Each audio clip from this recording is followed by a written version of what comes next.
Hello. Hi. Hello. Can you all hear us? Hi, chat. Hello. It is I, Wakraya. That was... And me, Anya. I'm sorry. I should be... Oh, that's a little mistake on my part. Give me a second. Jess, how are you all doing today? And how are you, Anya?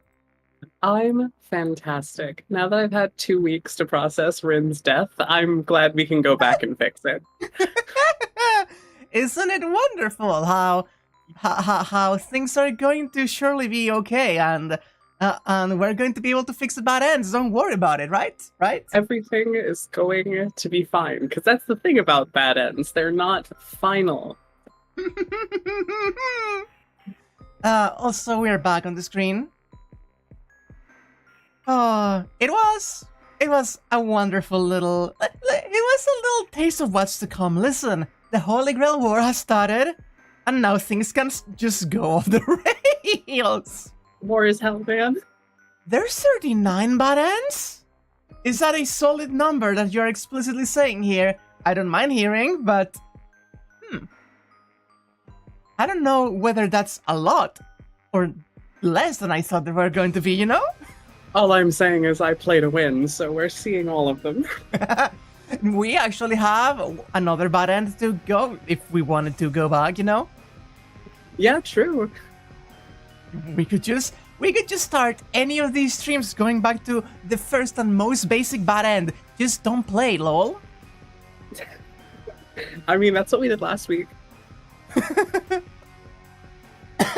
I feel like that final thing is going to be a wonderful way to wrap up the end of this when we can look back in like a year or two, because, you know, it's fate. And then we just go back and go, wow, look at all these different ways that we could have died. We probably will be doing that route by route to So we all had to do that like 3 times in a row. That little trill we are there. That was fantastic. Artful. Thank you. I try. I try so hard to be, you know, myself. And that includes apparently being a fucking owl. That's what I have. That's what. Listen, if there's a takeaway from my whole streaming thing, if there's something I have learned from these 2.5, almost 3 years of doing streams, is that apparently my persona is an owl. And I never knew. Isn't the internet wonderful? So the whole time I was sitting here, I was desperately trying to figure out how to work like who into a joke, but I'm just gonna drop that. Also, I hope the volume is alright. I have increased Anya's volume a little bit, and I have changed some of my settings, so hopefully we sound well. I will be heard. I think it should be fine. Like, levels seem fine on OBS, but let's just move on. Next question. We have made a lot of owl... We have, in fact, made a lot of owl jokes. And you know what that means? I'm just going to do this. Yeah. Yeah, that's good. I like how for a second I couldn't tell if you were doing that live or not. You know what? I actually should remake that sound because I realized that's with my old microphone. Or do you like the crust? The extra little bit of crunch to it? The crust? Yeah, like a pizza, you know? I would prefer my owls uncrusted. Thank you. And it's sliding off screen again. She sure is. Let me slide a little bit to the left. She's just shy. Don't worry about it, right? I'm just stuck on your shoulder. Don't have a choice. There's a game capturing. There, I thought for a moment it wasn't going to. Do this here, we do this here, we change this here. Okay!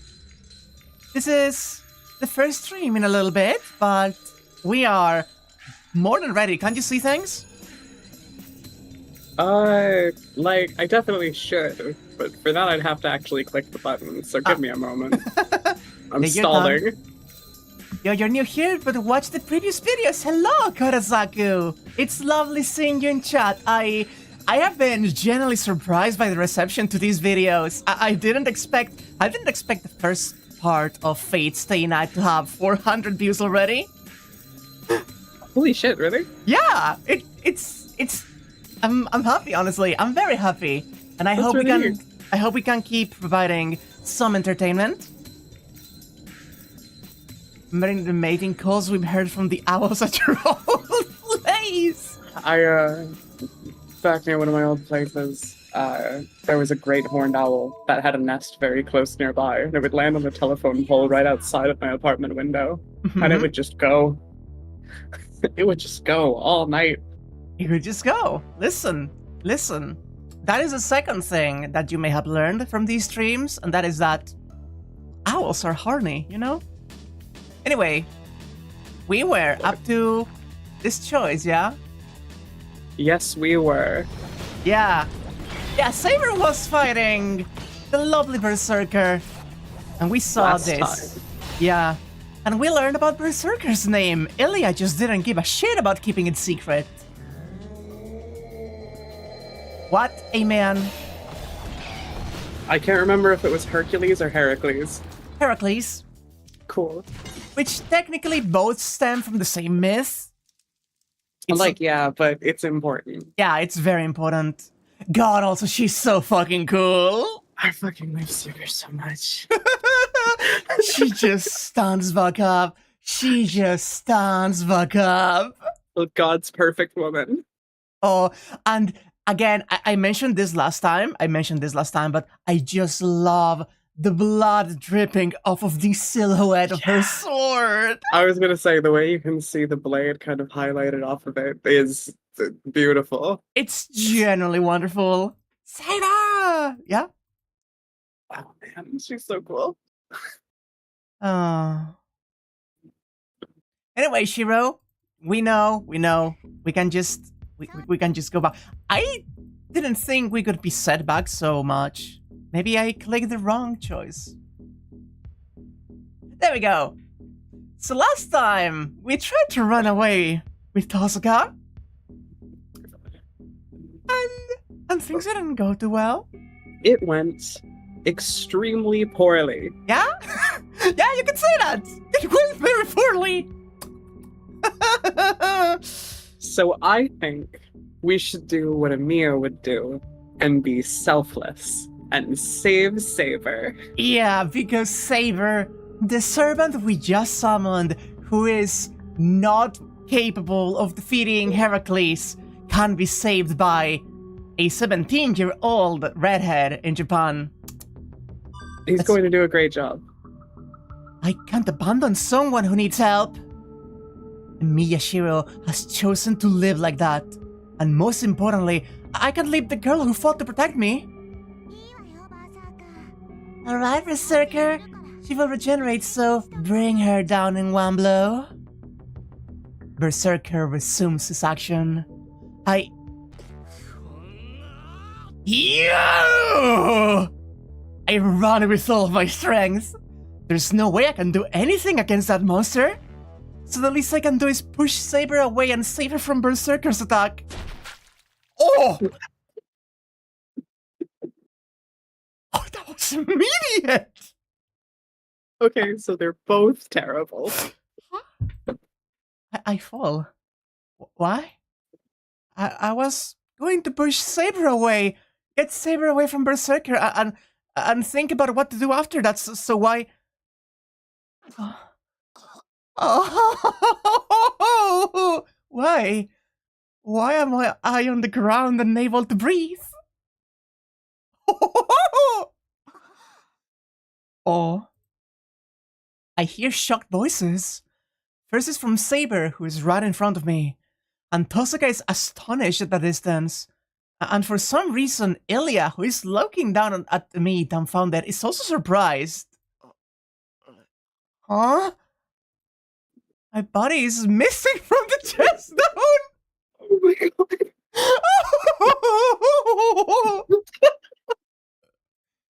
I'm on the ground. On the asphalt are a small amount of body fluids compared to the wound, soft-looking things, thin broken things like dry branches, and many things like that! Oh my god.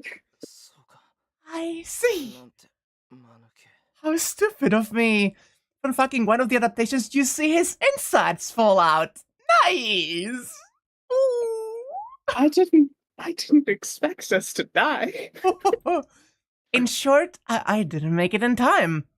Yeah, it was impossible to push Saber out of the way, so I just shielded her. And my stomach was blown out by that sword. Jesus. Oh! Jeez! I'm ashamed of myself for failing even in a situation like this. I've been working hard to become a superhero, but I keep making mistakes when it really counts. Why? Also, don't you love how his first reaction to, hey, I got my half of my body blown out is to just admonish himself? Don't you love that? The silver-haired girl asks in a daze. After standing there, dumbfounded for a while. It's enough. This is boring. Without finishing off Saber, she calls Berser-car back. Rin, I'll kill you if I see you again. The girl leaves. After watching her leave, my vision cuts out. Man! Are you okay, Anya? She's not okay, chat! She's not okay, chat! I'm fine. I'm fine. Oh! My consciousness fades away. I really can't recover this time. I was somehow saved when I was killed by Lancer, but that won't happen again.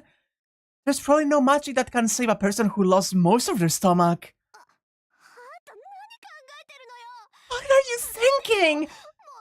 Don't you know I can't save you again? I hear an angry voice. It's probably Tosuka. She seems really angry and I'm sorry.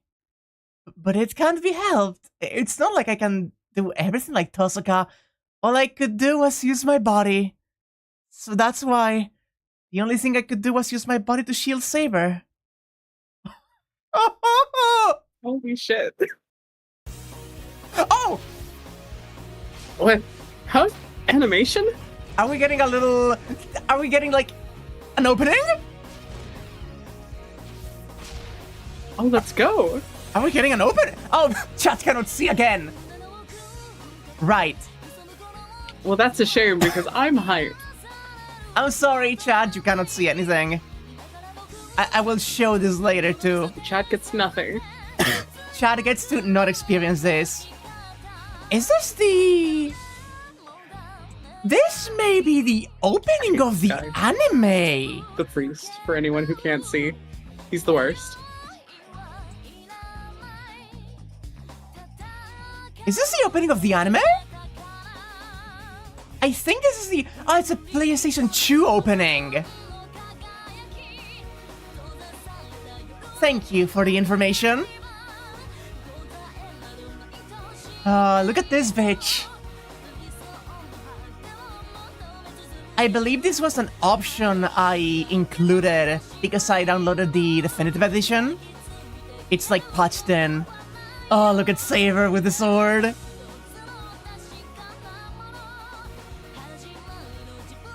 Oh.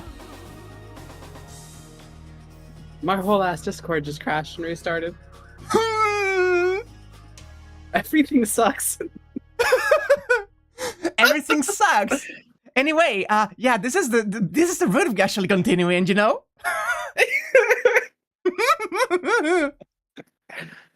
This is the route that gives us the opening. I will show the opening for chat at the end of the stream. Please remind me. This is a story from a winter 5 years ago. I love getting the stories like this kind of stuff, you know, like the cliffhanger, and now we get a flashback.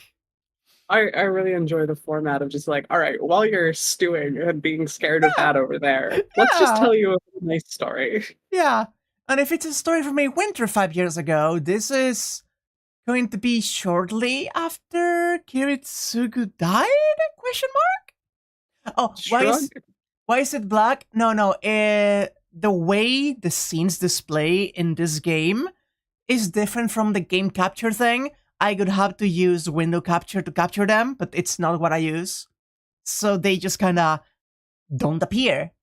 They're just black screens. I apologize.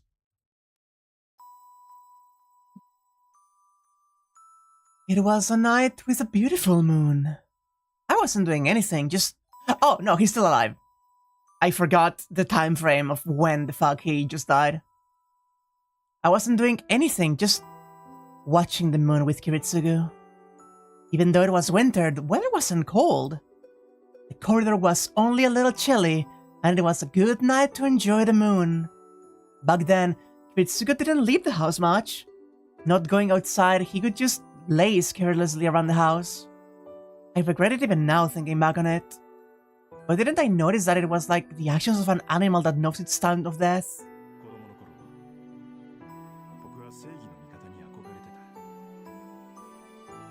Oh fuck, is this me? Or Sim? Wait, this music. I know this music. I know this sad music. God damn it. But, by the way, you have been voicing Kiritsugu. Thanks. When I was a child, I wanted to be a superhero. Suddenly, that man, himself a superhero in my child's eyes, said that as if yearning for it. What do you mean by wanted?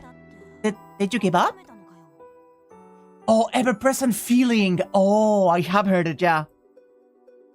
I became angry and asked him. Kiritsugu laughed apologetically and looked up at the sky. Yes, unfortunately. Being a hero is a time-limited thing. And it becomes hard to call yourself that when you grow up. I wish I'd found that out earlier.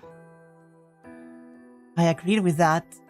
I didn't know why, but I thought it couldn't be wrong because Kiritsugu said so. I see, then I guess it couldn't be helped. Yeah, it really couldn't be helped. I am enjoying, except the fucking church music, which became mind-breaking at one point. I've been enjoying. Kiritsugu answers. So of course, my response was determined. Yeah. It can't be helped, so I'll take your place. It's impossible since you're an adult, but it should be alright for me. Let me take on your dream. Oh, jeez. I'll make it come true. Before I could finish, my father laughed. He made a face like he didn't even need to hear the rest. After breathing in, Emiya Kiritsugu said, Yeah, I'm relieved. He quietly closed his eyes, and his life ended. Oh. Since he looked so peaceful, I thought he would wake up again in the morning, so I didn't disturb him. Perhaps being used to seeing death factored into. Without doing anything, I just looked up at the man who was my father as he entered a long sleep. There were no sounds of insects in the garden as it was silent. In the bright night, I remember only my eyes being hot. I did not cry out, nor did I feel sad, but I could not stop my tears until the moon sank. Oh, Beautiful. that is a story from a winter 5 years ago. Perhaps I cried 10 years worth of tears since after that there was nothing.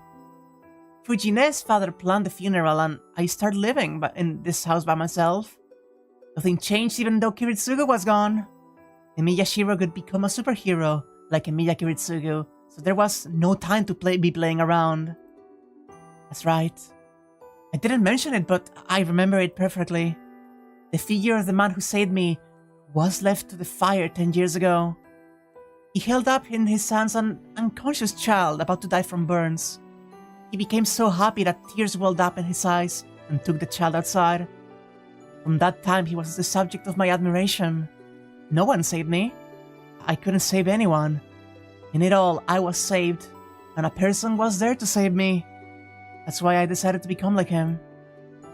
Become a superhero so that I could save people and let no one be killed, just like him. Kiritsugu died peacefully, leaving me his dream of becoming a superhero himself. It's only natural for a child to succeed their father. Emiya Shirou must become a superhero and save someone just like he did the old me. I saw as a child, to fulfill the dream of the man I admire most. But honestly, I don't get it. What the superhero thing is supposed to be, how to become one, how to make everyone happy like Kiritsugu always said, and I became this thing called a master, and things like the blonde-haired girl following me around is confusing my head and really...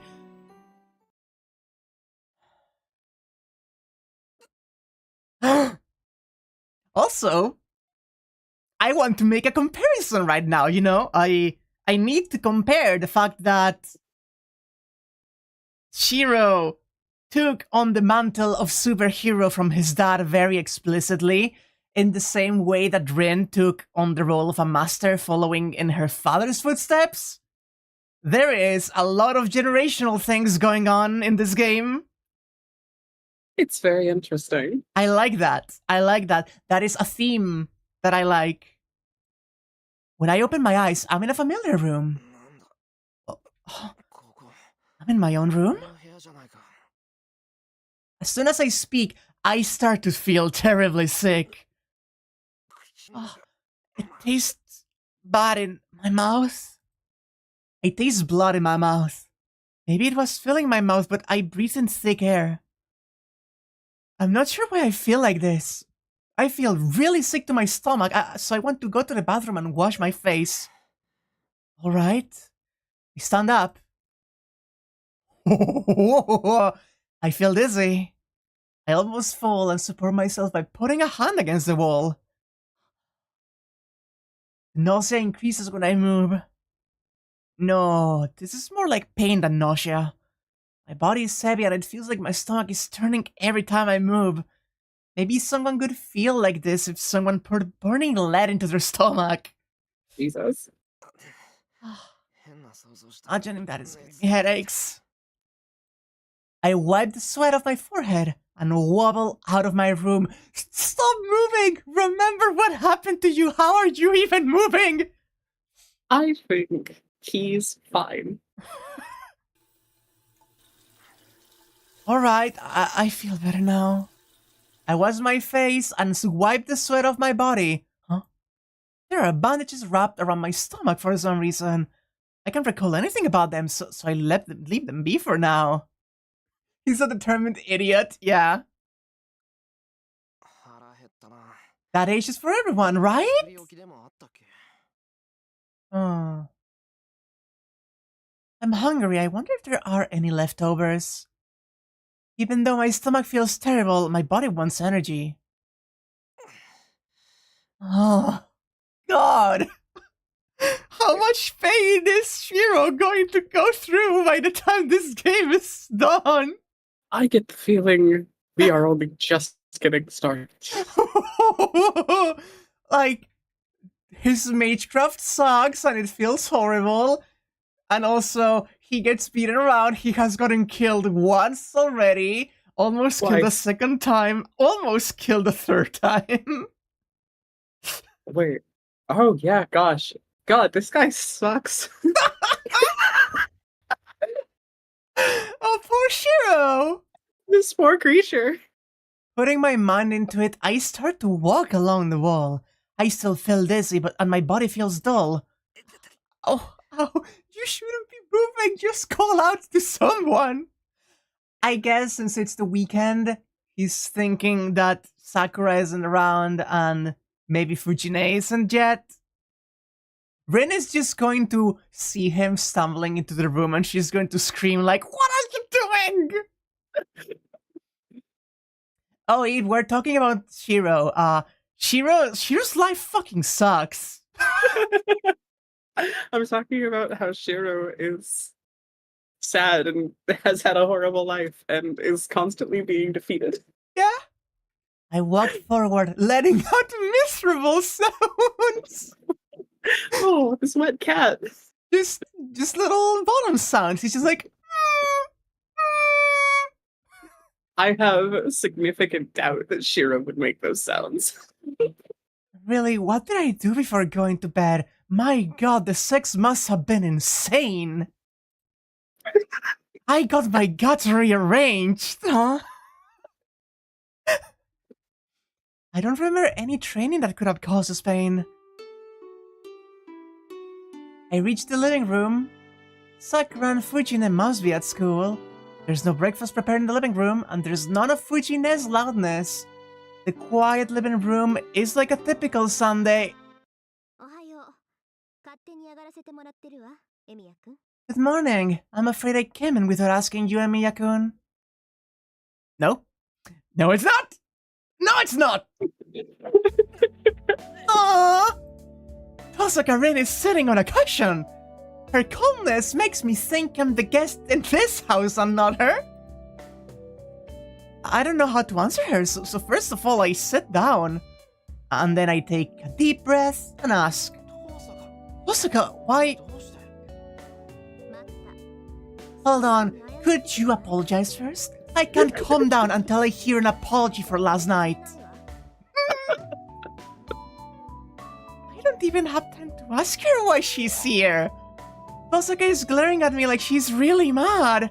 It seems she's really angry about last night, but what happened last night? Oh, hold on. I recall it now. Even if he almost shuffled his morning call, he cares for his friends.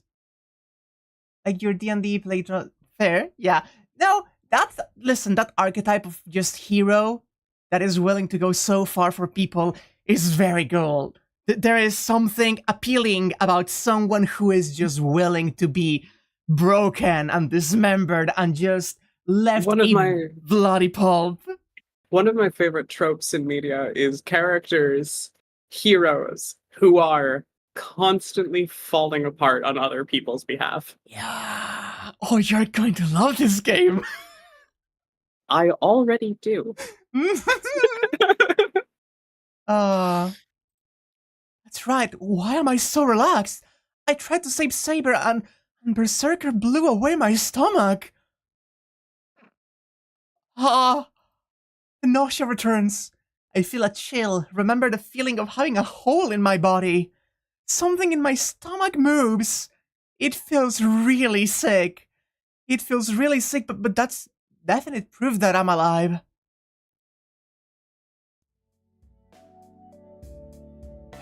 There's an I need a Shirou AMV. Of course. Wait, that's weird. Shouldn't that have been instant death for me? That's strange. Why the hell am I alive? Berser-car got in his guts. Listen, just a little bit of MLM action to start the game, you know? How many times are we gonna go back down this road? When the game stops being extremely homoerotic in every possible sense, I will stop making the gay jokes. I don't think anything's been homoerotic about the murder scene yet. I mean, no, that wasn't, but I'm just like, I'm piggybacking off of the homoeroticism of the Lancer scene, which definitely had a bunch of that. You know? Yeah, alright. Yeah, I'm just piggybacking off of that. And also, it's Heracles, he's a Greek hero. You're going to deny the man some fun? Come on. Alright, true. He's gay now. You remember? The stupid thing you did last night. If you do them, please review your actions. Oh my god. Hey, murder victim. Scold yourself for me. Tosaka lets out a and criticizes me. That's really annoying. My head, which was frozen by the fact Tosaka is here, finally resumes activity again. What are you saying? There was nothing else to do at the time. Well, it does look stupid if you just look at the results, but I was going to do it better. Hey, Jade! Hello! So it wasn't a mistake. He tried his best and got his stomach just torn open. I think he's doing fine. Nearly bisected. I protest, glaring at her. I like the banter they have, you know? Oh, Shirou's banter game is prime. What? Why is she sighing? Didn't I tell you that servants will disappear if their master is killed? So it's crazy to try to protect your servant? Look, Saber will disappear if you're killed. If you want to save Saber, think of a way to do so from a safe place. Jeez, don't you understand that protecting your servant with your life is just meaningless? Yeah? Yeah, no? Yeah, that... He tried so hard and got so far. Yeah, and in the end it didn't even matter. But also, did you realize how... I mean, she's showing her own concern, her own brand of Tosaka concern to Shirou, but she's also throwing the please protect Saber into it, you know? She's still very much in love with her. Oh, absolutely. Can you blame her? No. Have you seen her? She's great. It's not like I protected her with my life. I tried to save her and it just happened to work out like that. I didn't think things would end up like that either. I did think I could be killed if I went near that monster, but that's a different matter. I see. You seem to be misunderstanding. As if she's read my mind. She sulks even more. Look, Emiya-kun, I'll come out and say it, but I didn't take you to church to help you win. I was trying to help you stay alive even if you were left on your own. It seems you didn't understand that part of it. You fucking himbo. Help me stay alive? That's right. You shouldn't take risks if you realize that a loss equals your death. You seem to be someone who could walk out at night by yourself even in a situation like this. If I threatened you, I thought you couldn't take risks and you might get through this. I see, I didn't notice that.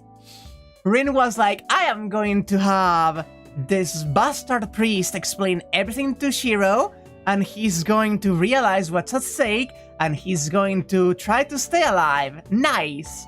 And then he didn't. I've heard these interactions described as elaborate rituals before. Girl, you vastly overestimating this boy's level of self-preservation. Yep. She's happy to care about him, but only through like 6 layers of abstraction. Oh. So that's why she's complaining to me about not realizing that I'm running at Berser-car. So, why are you mad, Tosaka? It shouldn't bother you if I'm the one that made a mistake.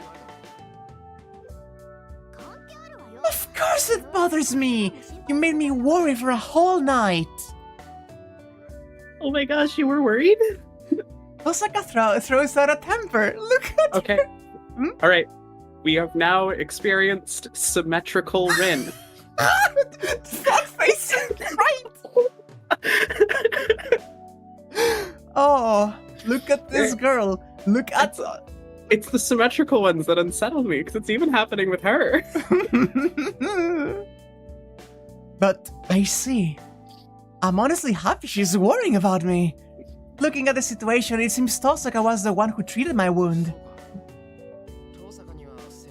One of the oldest tsunderes, yeah. She is classic flavor tsundere. It's one of the best dynamic tropes, bandaging the marshal's wounds and admonishing them for being so stupid. I see. I guess you helped me out. Thank you. I bow my head to show my thanks and apologize. Still front facing, slight tilt to the side. It's fine if you understand. If you learn from this, try to act smarter next time. That is asking so much of this boy. I have faith in him. I don't. Oh, beans. Tosaka looks away. Her gesture is snappy, but it seems she's in a good mood again.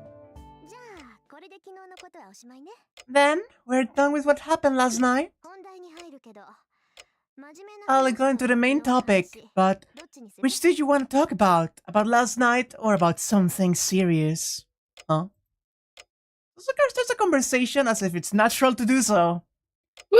Her straightforwardness surprises me, but thinking about it, she's here because she has something to talk about. If she didn't have business with me, she could have gone home already.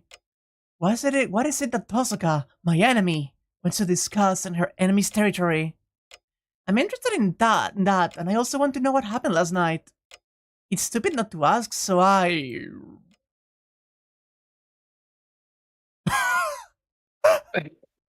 I'm going to save.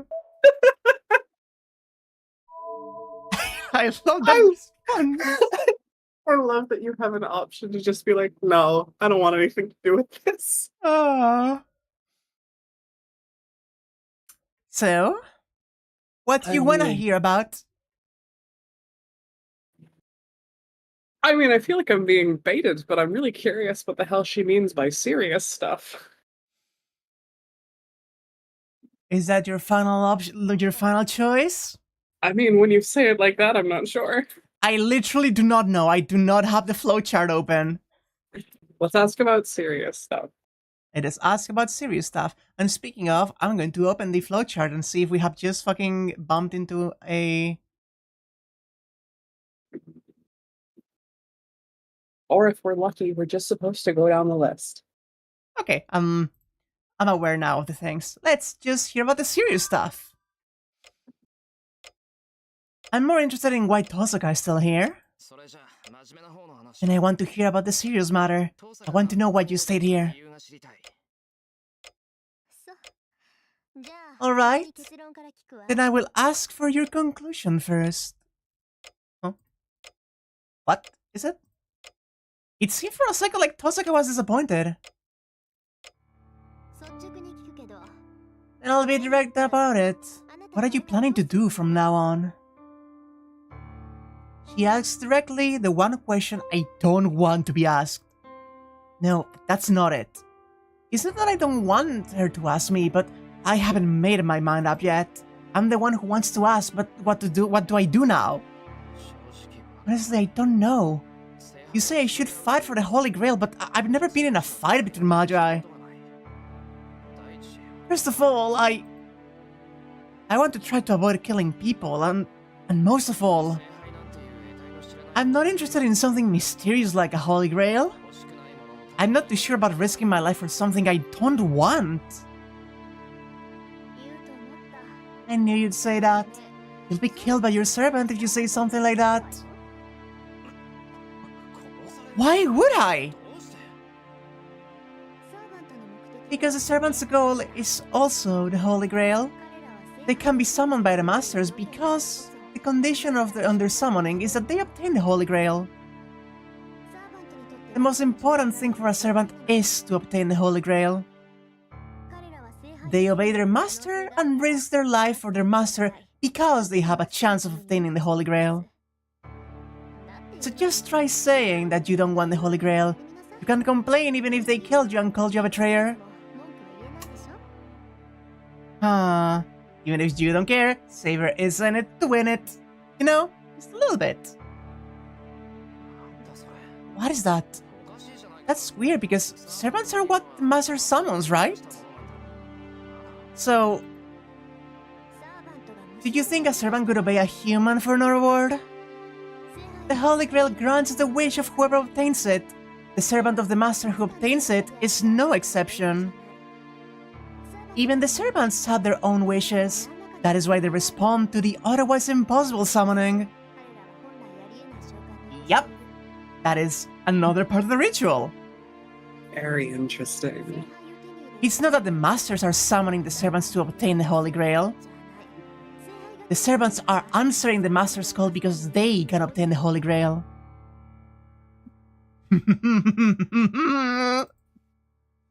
Servants have their own desires? Then, does that mean Saber has a wish she wants the Grail to grant?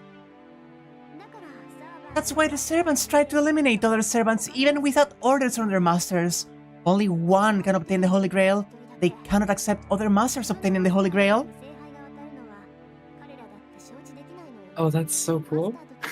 Unlike their masters, they don't have the power to take away the command spells, so the only way they can disarm other masters is to kill them. So even if the master has no intention of fighting, battle is inevitable. Yeah? Do you like that? I like that a lot. That's really sick. A master who is attacked by a servant must fight it off with their own servant. You heard enough from Kirei to know that this is the nature of the Holy Grail War, right? Yeah, he told me that last night. But that means allowing your servant to try to kill other servants. I thought it could be over if I reached compromise with other masters, but if the servants are once summoned to obtain the Holy Grail, and if it is true that they will not give it up, then a battle between the servants is inevitable. Then the girl that fought to protect me is also ready to kill or be killed to obtain the Holy Grail? It's awful. I don't know about this heroic spirit thing, but Saber is human. She was bleeding badly yesterday too. Don't worry about that part. There's no life or death for the servants. Even if servants are eliminated, they just go back to where they belong. Heroic spirits are a phenomenon, so they can't be killed. The only ones that can be killed during a fight are the masters. Interesting. No, but still, even if it's a temporary death, there's still the fact that something human-shaped has disappeared from this world. What? Are you saying it's murder? Are you still carrying such a sense of justice even though you're a magus? Nice morals, idiot. Nice code of morals, idiot. Are you going to throw yourself in front of a sword again for them? Yes, probably. Yes, he is, probably. Almost certainly. You gotta wonder, could someone just, like, crash a Holy Grail War? Just, like, take out the participant masters without a servant? I am not going to say anything, Jade. I'm just not going to say anything. This is my servant. The gun. Okay. I think I mentioned this before, but I need you to know. I need you to know that this is pre this game lore, as in like chronologically, and I do not know how it will come up or if it will even come up, but Hiritsugu Emiya didn't have a good reputation among mages. You know that. He's a bit of an outcast, and one of his favorite weapons to use against mages is just fucking dirty tricks and just a gun. Because they don't expect it. Mages have a code of honor and they think you're just going to walk up to them and just start throwing spells around. No, Emiya just fucking took out a gun and shot at them. That's so fucking funny. Oh my god. Nice wizard battle, idiot. I played a win. The structure of a Holy Grail War lends itself very well to what-if concepts. That's why there's so many spin-offs and fanworks. Yep. I am going to rev up my Homestuck brain for a second, but Fate is also a hyper-flexible system, just like Homestuck. It is a system that gives you a set of guidelines with defined things like the servant classes and like elemental attunement to mages and like cool powers and a structure of something that is going on, and you can just go in and from there extrapolate a lot of fun stuff that is very good. You were gonna use the Suburb session comparison. Yeah, it is a thing. I very much enjoy stories that can recycle their concepts over and over and continue expanding on them, and yeah. I'm genuinely wondering how... There's so many tropes in here that are like perfect for me, and I'm wondering how I missed this series for so long. I'm having a blast and we're barely into it. Oh, I'm so happy. Like, seeing that spark in your eye slowly becoming more and more prominent as you realize, oh, this is the shit. This is the good shit. Literally, like, the more and more we go in, the more and more, like, stuff that I have always rambled about being my favorite characteristics of media just keep coming up. This is genuinely such a fun story. Yeah. And I am going to say a thing. This is also coming specifically from me playing Fate Grand Order a lot. But do you know what the series has done to me? It has made me really get into history and myth from, like, different cultures. Like, genuinely. I'm really excited because I haven't got to that part yet. Yeah. Like, I was a mythology kid when I was younger. So, like, I'm very excited to start seeing names and being like, oh, like the guy? Let's say this is a series, a constant of setting up rules and finding ways to go around those rules, just like Saber, yeah. There's a reason that Fate is one of the reform Homestuck pipelines. Yeah. Guilty as charged. I follow a bunch of bloggers on Tumblr that do like Fate stuff, and like over half of them are Homestucks or former Homestucks themselves. It's kind of surprising because you played plenty of stuff that references mythology and history, but Fate really makes me want to look it after. Yeah, right, exactly. From what I've heard, it's just because, like, I don't think, just from, like, the things that Wax Info done to me, it feels like there isn't really another series that does, like, the deep dive historical research and extrapolates bullshit. Neat anime conventions from, like, the most obscure piece of historical lore that no one even remembers about their myth. It's really cool. If there is the slightest possible tie in one historical figure that could justify them being a waifu, they will become a woman. And, like, there's a certain heart to that I cannot escape. They also completely rewrite some stuff, and there's like a whole mythology to just the history of this like series, but that is going way deeper. And that alone is super interesting. Interesting because Fate just doesn't use the standard treatment of myths, but takes the core elements of them in interesting ways. Yeah. I feel like that's what I'm trying to get at. Yeah, exactly. One of the funniest things you read about how Nasu told all the writers that Tsukihime and Fate are separate worlds at a pizza party, and everyone started panicking. I love that. Her comment is only natural. As Omegas, death is always right beside me. I understand it, and I'm already prepared for that. But still, I'm not strong enough to judge people's death as good or bad.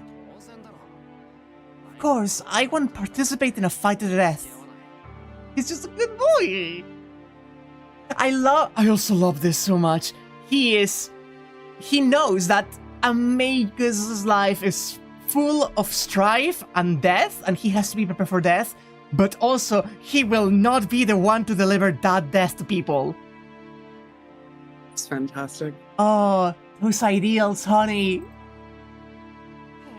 Oh, so you're just going to wait for the others to kill you? You're ceding the victory to other masters?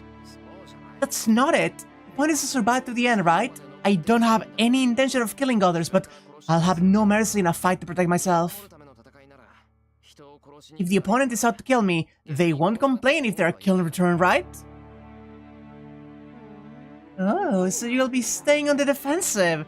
Then you'll just be observing what other masters are doing, right? So even if someone like yesterday goes around killing everyone, you're just going to ignore it? Oh my god, Rin! Rin's like, I can't take that guy. I can't fight this motherfucker. You gotta do it. Someone like yesterday? Yeah? Remember the boy?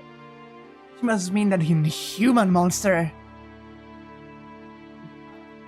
Superhuman strength that allows the destruction of a house or two with a single blow. Certainly, if that thing wished, this town could be in ruins in just one night. And on top of that, the problem is that the servants are normally in spirit form. Humans can't see those in spirit form. But since the servants can affect the world, the real world as spirits, you could call them the most powerful weapon. With the technology we have now, there are no weapons that can affect a spiritual being. Our attacks are useless against them, and their attacks can damage us. It's not just a one-sided game. Murder by servant is like a natural death for normal people. Death caused by an invisible killer will just be treated as an accidental death or suicide. I love that actually. Yeah, it's basically a phenomenon. If you can't even see it or defend against it, and it just decides that your life is forfeit, that's just a force of nature killing you. It sucks to be you. You're dead now. What is that? Servants? No, masters and servants don't just attack other masters. Other people have nothing to do with them, right?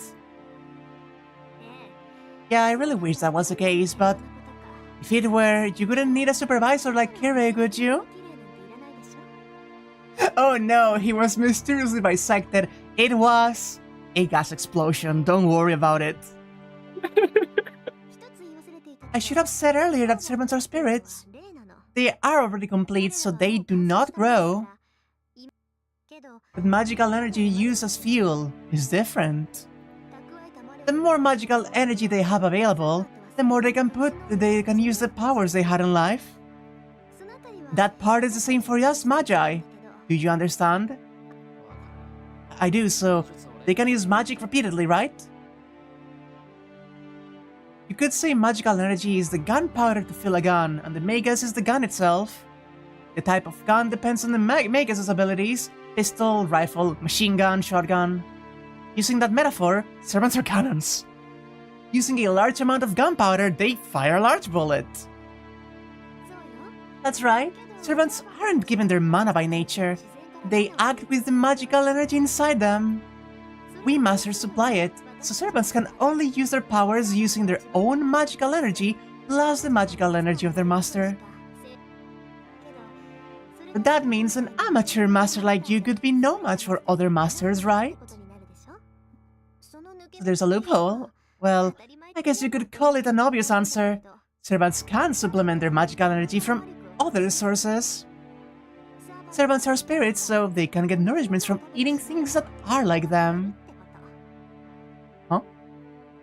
Nourished by eating things that are like them. Things like them? You mean spirits? But what kind of spirits could they eat? It's a simple answer. Nature spirits obtain power from nature itself. So where do you think servants, human spirits, get their power from? Oh. Oh. It is a simple answer. As we humans eat meat, the human spirits... Exactly.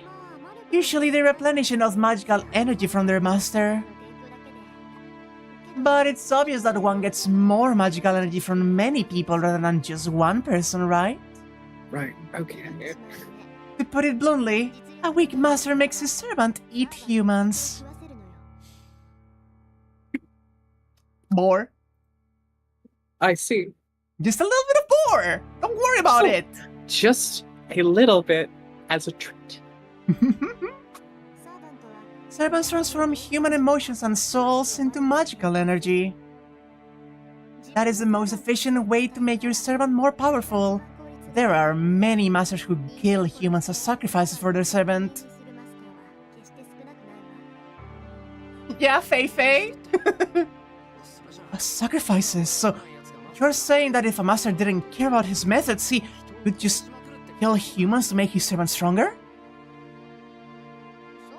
Yes, but I don't think a smart master could do such a thing. You see, even if servants are powerful, there is a limit to their magical energy capacity. They can store more than the capacity, so there is a limit to how much they can kill and collect magical energy. The association couldn't ignore you if you went around killing people, and most of all, other masters might figure out your servant's abilities and identify them from the cause of death. Not to mention the identity of the master as well. It is highly advantageous in the Holy Grail War to keep your identity a secret, so a normal master should be stingy about using their servant. This came up with the incident at school, but that was from Rin's perspective, and she's explaining it to Shirou now. Also, I don't think it came up in this much detail. I think it was just left merely implied between Rin and Archer. Yeah. Also, I think it got interrupted before she could explicitly say about eating humans because Lancer was there, you know? He just popped in with his tight pants. Stupid fucking pants.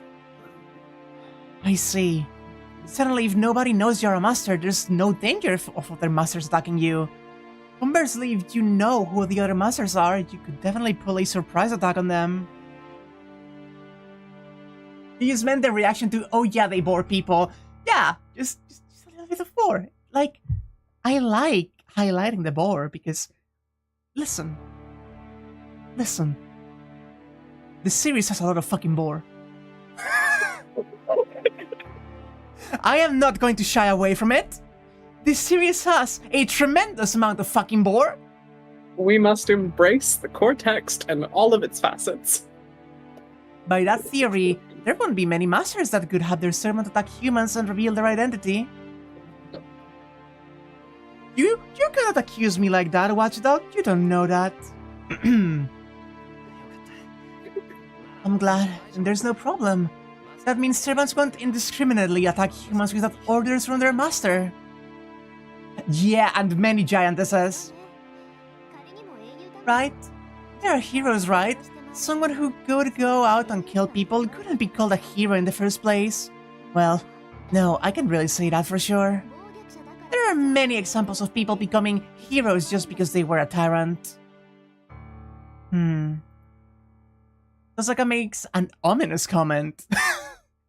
Yeah, and feet and femdom. There's just a little bit. I think if we spend all of our time going down the list, we're gonna be here for a bit. Every feet property makes at least one of the author's fetishes nearly explicit. It's like part of the contract that they have to sign with us.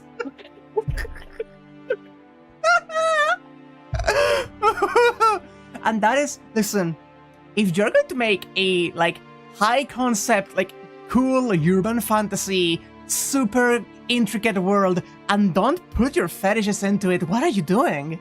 Well, I don't think you can help it is the thing. As it seems to be her true feelings rather than just sarcasm, I guess Tosaka is a realist. Anyways, that's what I wanted to confirm. Now you know what kind of being servants are, right? Masters aren't the only ones trying to win the Holy Grail War. As you've entered this battle, you have an obligation to command your servant. This series has given you a trigger for whenever someone uses the word chair? Why? I don't know why, I'm afraid now. An obligation to command my servant. To all of this, where the fuck is Saber? Oh, you know. So I can't allow my own servant or other servants to attack innocent people. So you understand your situation? Now, about your body. Do you remember what happened to you after that? No memory of anything. I ran towards Saber and got my stomach blown away by Berser-car. I lost consciousness then, and I don't know anything about last night or why I'm alive. That's what I thought. Before I continue, I'll explain what happened. With an unpleasant sigh, Tosaka starts to describe what happened yesterday. It seems that Berser-car left after I fell unconscious. He tells me that my body started to heal itself, and that it looked fine after about 10 minutes. And she says she brought me here since I didn't regain my consciousness even when my wound had healed, and that's where we are now. The important thing here is that you survived on your own. I did help you, but it was your own power that healed that wound. Don't mistake that part. Ooh. Ooh. I definitely didn't bring you back to life or anything. It sounds like a lie.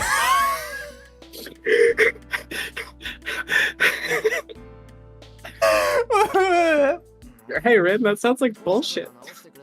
And you didn't heal it? Of course not. I can't do something like reviving a dying person anymore. Emiya Shirou himself healed his own wounds. What can I do now that she said that? My stomach is certainly healed, but I have doubts about Tosaka's story. I can't use healing magic, let alone revival magic.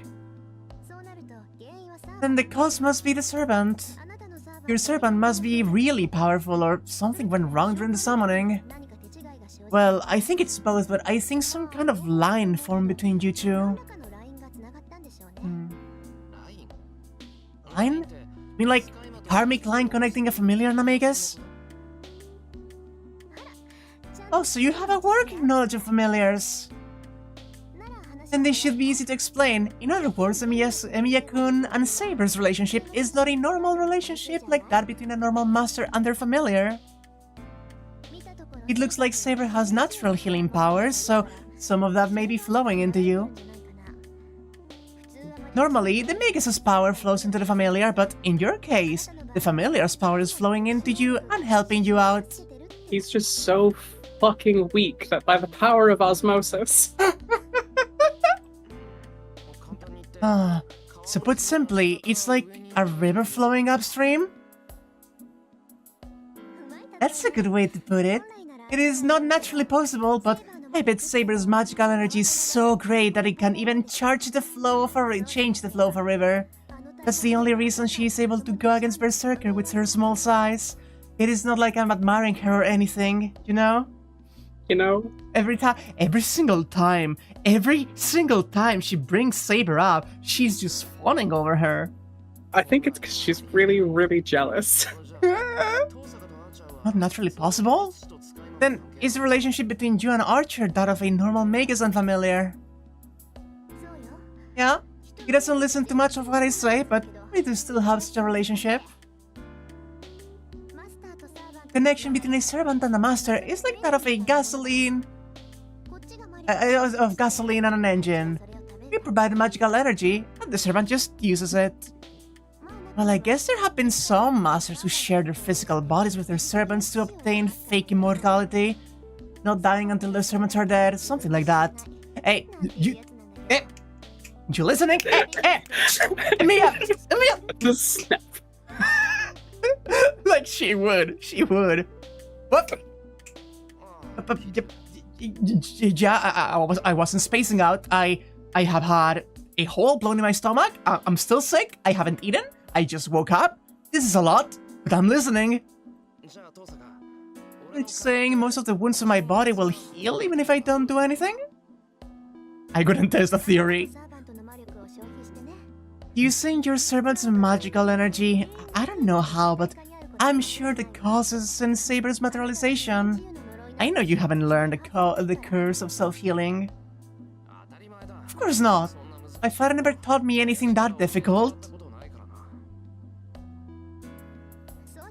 No, I mean, if that's the case, I have nothing to worry about. Don't worry about it. It has nothing to do with you. She is just thinking of like, God, I wasted my cool trump card to save this guy. Now he can just heal himself and he doesn't need me anymore. Why couldn't I be the one he's sipping healing factor from, huh? I love Rin's faces a lot. My absolute favorite expression she has, the one where she gets all wide-eyed and her mouth is just like a little thought. Yeah! Also, hello! This comparison you can draw is Shirou, with Shirou is Okuyasu from JoJo Part 4. Really powerful ability, but not the brightest. Don't do my man dirty like that, hon. He's trying his best. But yeah, he's a himbo. I do like how many comparisons can be drawn between stands and servants, but yeah? like... Yeah? But the biggest difference, I think, is that the servants clearly have so much more thought put into the system.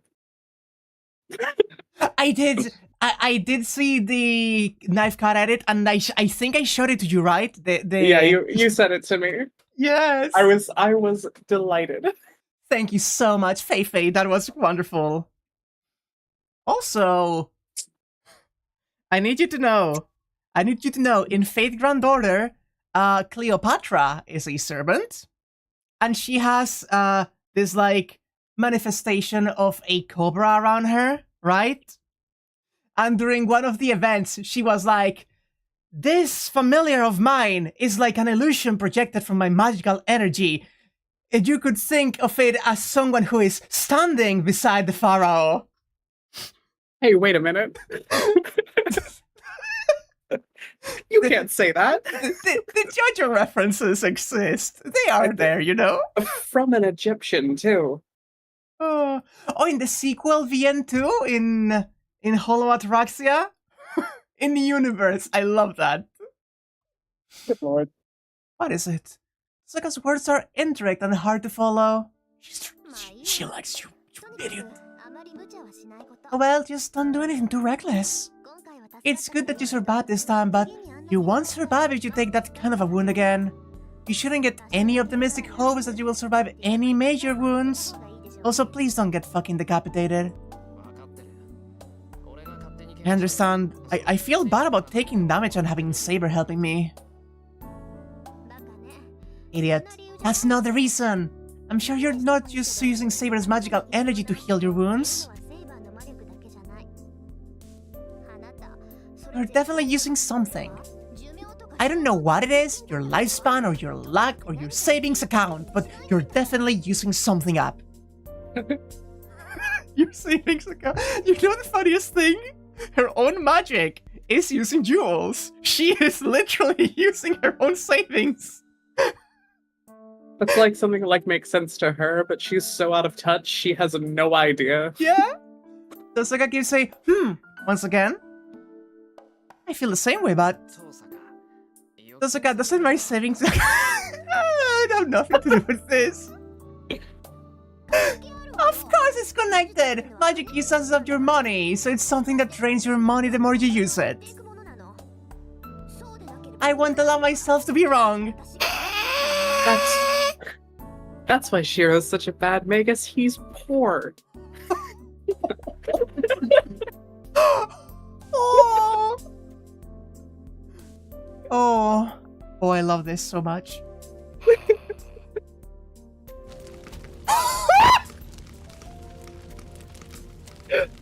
No! Those are Karina runs with the fires of personal grudges. It's the fire and the symmetrical view. And the forehead angry. Oh, good lord. It's strange. The more I talk with her, the more I understand this is the real Tosaka Rin, and the Tosaka at school is just a mask she puts on. Aw, she's autistic. No, it's something I had realized already yesterday.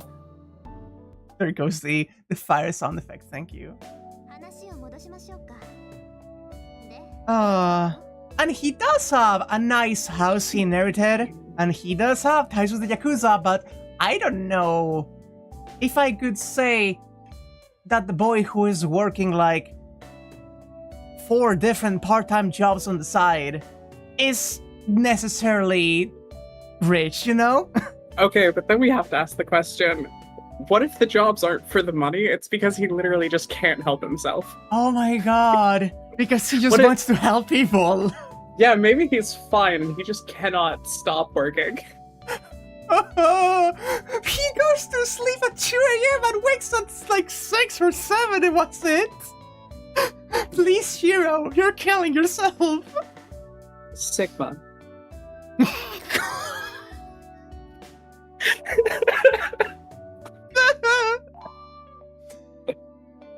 Let's go back to the conversation. So what are you going to do? Since you don't want to kill people, you're just going to watch. Is that right? You're just going to watch, is that not right? I take back what I said. He really has a bad personality. He's a real bully, putting me on the spot and asking me with that smile. I'll just have to stop them. The masters will calm down once they lose their servants, right? Unbelievable. You say you want to go out and kill other masters, but you also say you'll kill them if they do anything bad. Emiya-kun, do you realize you're contradicting yourself? Yeah, I know it's selfish, but I can't think of any other choices. I won't change my decision, no matter how much you argue against it.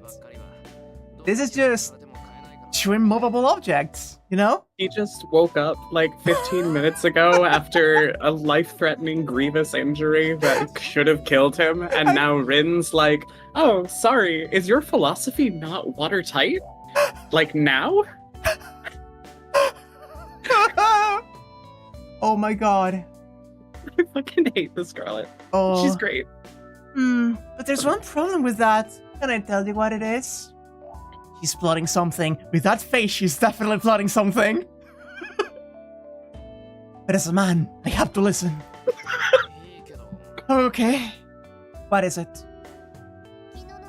Do you remember the master yesterday? The girl who was talking about killing you and me?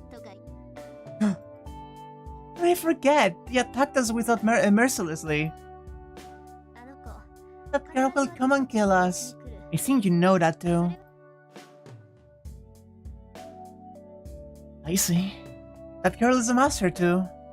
Since she knows Tosaka and I are masters, she will come and attack us someday. I don't know if it will be today or tomorrow, but I do know it's a death sentence. At least I know I can't stop such a monster. Her servant Berser-car is on a different level. You can match it being an inexperienced master. You say you won't do anything except defend yourselves, but you won't even be able to do that. Yeah? Oh yeah. Yeah, Heracles could just fucking barrel down your house and kill you. She acts like a redditor. I can't! Willow, please! Sorry, but you wouldn't be able to beat it either, right?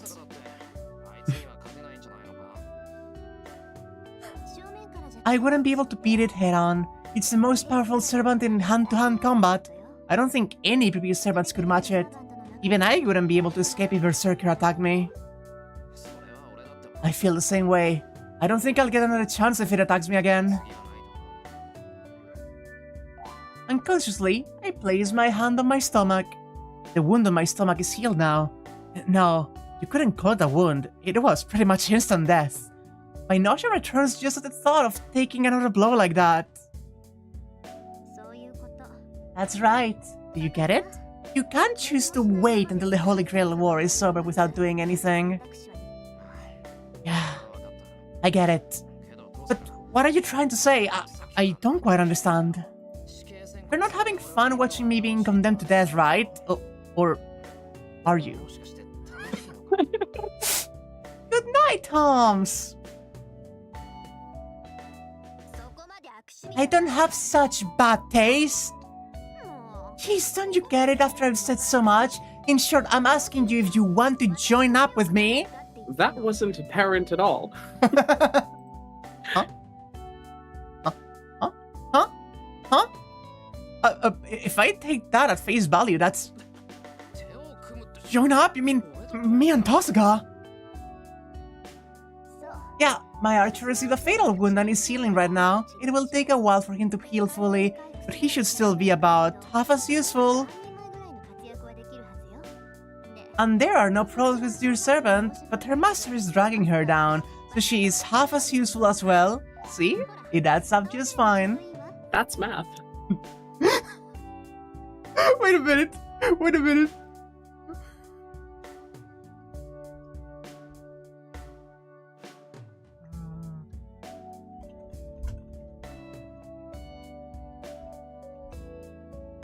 One moment. No. What is the meme? I need to... Oh, the meme.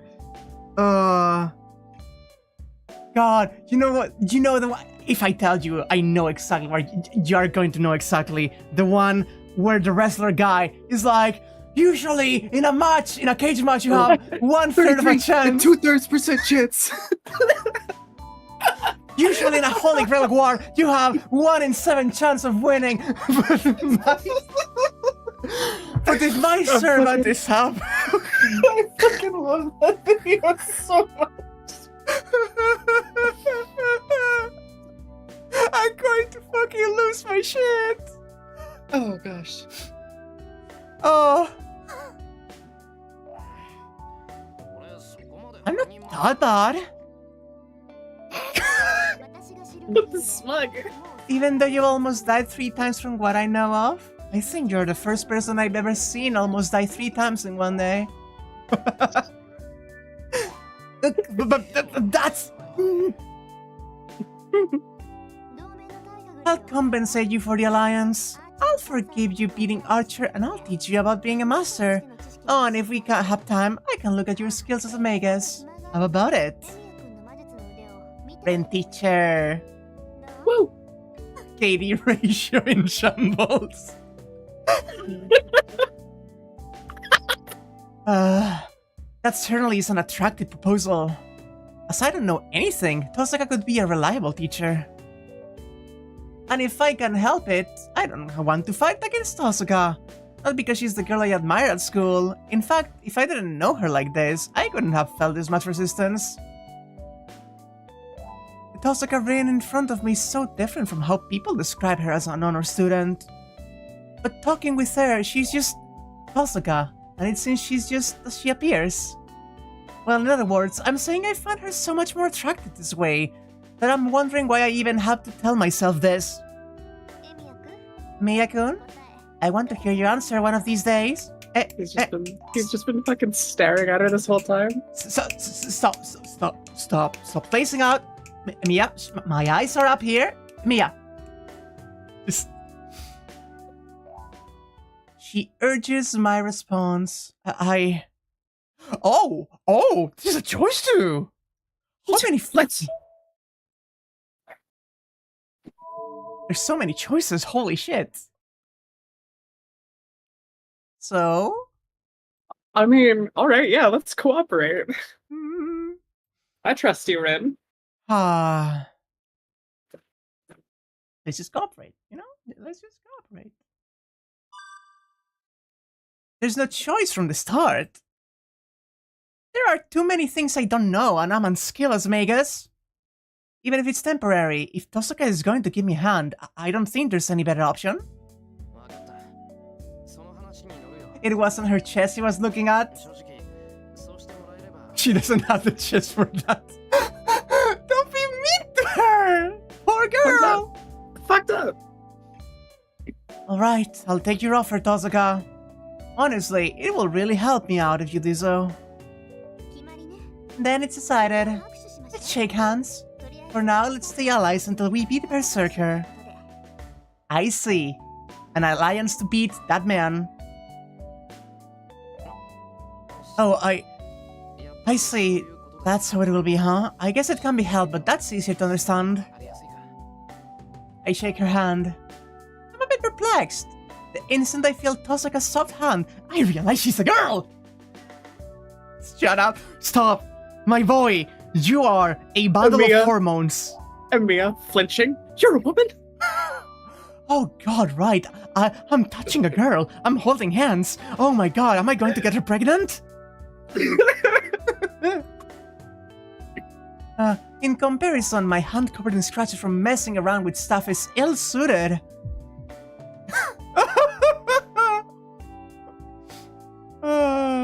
He's actually really androgynous if you're Emiya Shirou. The instant I think so, I pull back, embarrassed. What? You don't want to cooperate with me after all? There's a face.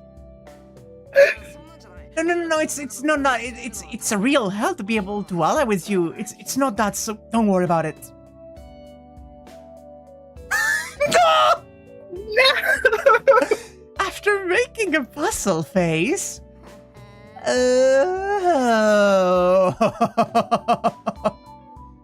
Your harebrained takeaway from Fate is that Emiya is a trans woman. I actually love that take. I actually love thinking about that in the context of how it could come up, you know? Egg energy. Egg energy. This is an incredibly gremlin face. Holy shit, Dren. She makes a malicious expression. What? I'll take back the agreement if you say something stupid. I will. I really will. I'll fucking kill you right now, Rin. Was that the first time you held a girl's hand? You seem to have lots of friends, but you're actually shy, Shirou. She just went and called him a virgin. It's not that, but... I'm just embarrassed because it was Tosaka, but I can never say such a thing, and certainly I have never touched a girl so strongly before. Well, Fujine is an exception. He's more like someone from a different planet. Just take a quick aside to dunk on Fujine, move on. Why is he like this to poor Fujine? Hey, hold on. Wasn't there something weird in what she just said? You really do show your feelings on your face, like I've heard. Well, I won't ask you about it for now. It will be a problem if I poke fun at you and get you all sulky. Then, here's the deposit. I'll give you this, so think of it as proof of our alliance. Tosaka puts a book on the table. It looks just like a diary. There's no title, and it is wine red. The color seems to suit Tosaka. It's my father's, but I'll give it to you since I don't need it anymore. It's not something a full master needs, but I thought you might need it. Ooh! Hey, Jackie! We are in fact winning! Hey! Hi! The little hi! Yeah! Say hi to Anya, Jackie. She's on my shoulder. Look at her. Hi, Jackie. I love you.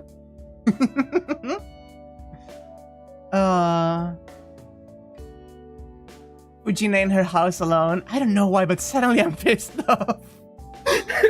She's just in her room, like reading some magazine, just like laying around like a complete disaster, and she just pulls it down like, I don't know why, but Next time I go to Shirou's house, I'm beating the shit out of him. I legitimately forgot that she doesn't live here. Tosaka's eyes tell me to take a look. Then, excuse me. I open it to a random page. Then... There's nothing written in the book, but a strange image pops in my head. Osaka? What is this? It's the status of each of the servants. You already know the Holy Grail War has its set of rules, right? It's the same for the servants. First of all, only 7 heroic spirits are summoned. Those 7 can be summoned only after they become one of the predetermined classes that the Holy Grail has prepared in advance. Instead of bringing the actual heroic spirit, it made a class similar to the spirit and called it into that. So that's why they're called, like, class containers. Yep. Gotcha. Yep. In fact, there is stats for each of the empty class containers. They are not really ever seen operating on their own, but it basically is like their own hollow, like, just literally container. It's the best word you can use for that, you know? That's really interesting, actually. Spiritual spells which call for spirits put the spirit in the caster's body, right? It's like that. To call forth a spirit from a different time frame, it's easier to prepare a case for them in advance. Plus, oh, that's why Saber is Saber! He gets it! Oh, okay, cool. That's right, I told you, heroic spirits need to hide their identity, right? That's why they will never say their real names. Naturally, their summoned class becomes their name. Container, but even if we knew how, that would be unethical. I swear to God, Jackie. So the 7 classes prepared are Saber, Lancer, Archer, Rider, Caster, Assassin, Berser-car. There is a change in 1 or 2 of the classes every Holy Grail War, but we have a basic lineup this time. The standard opinion is that Saber is the best servant. I love that there's just like, you know, opinions about this stuff. Like you can imagine the debates that happen at the Clock Tower, right? Just like imagine a bunch of fucking suits of the magic world just like, no, Saber is the best one! Like, okay, listen, I have had frustrating conversations about fighting game balance often enough to know that this would be a nightmare world to live in just on this fact alone. One of your favorite justification of servant classes is Maeve. Yeah, Maeve. The Queen Maeve of Connacht. She's a writer because she writes men. Woo! I love her so much. The Holy Grail War meta? Exactly. That's what I'm talking about. Heroic spirits owner. That's just archers. Jackie, yes, I'm calling you out specifically. Each class has their own special characteristics, but the abilities of the servants differ according to the rank of the heroic spirit summoned. Rank of the heroic spirits? You mean how strong they were when they were alive? That also, but what strengthens their ability is their popularity. What they did and what weapons they had do not change, but their basic abilities change depending on how famous they are in this time. Heroic spirits are like gods, so they grow stronger the more people worship them. Yep. Yep. That makes very good sense. I guess you can say it solidifies their presence. It's the same as divine spirits falling to the rank of spirits when they lose their faith. Heroes that are forgotten by the people do not have much power. But then, even if they are forgotten or unknown, if he was originally a powerful hero, then I think he can keep his powers to some extent. Still waiting for Servant Ianaser. Yes! I want them so bad! Low quality copper merchant, high quality legend.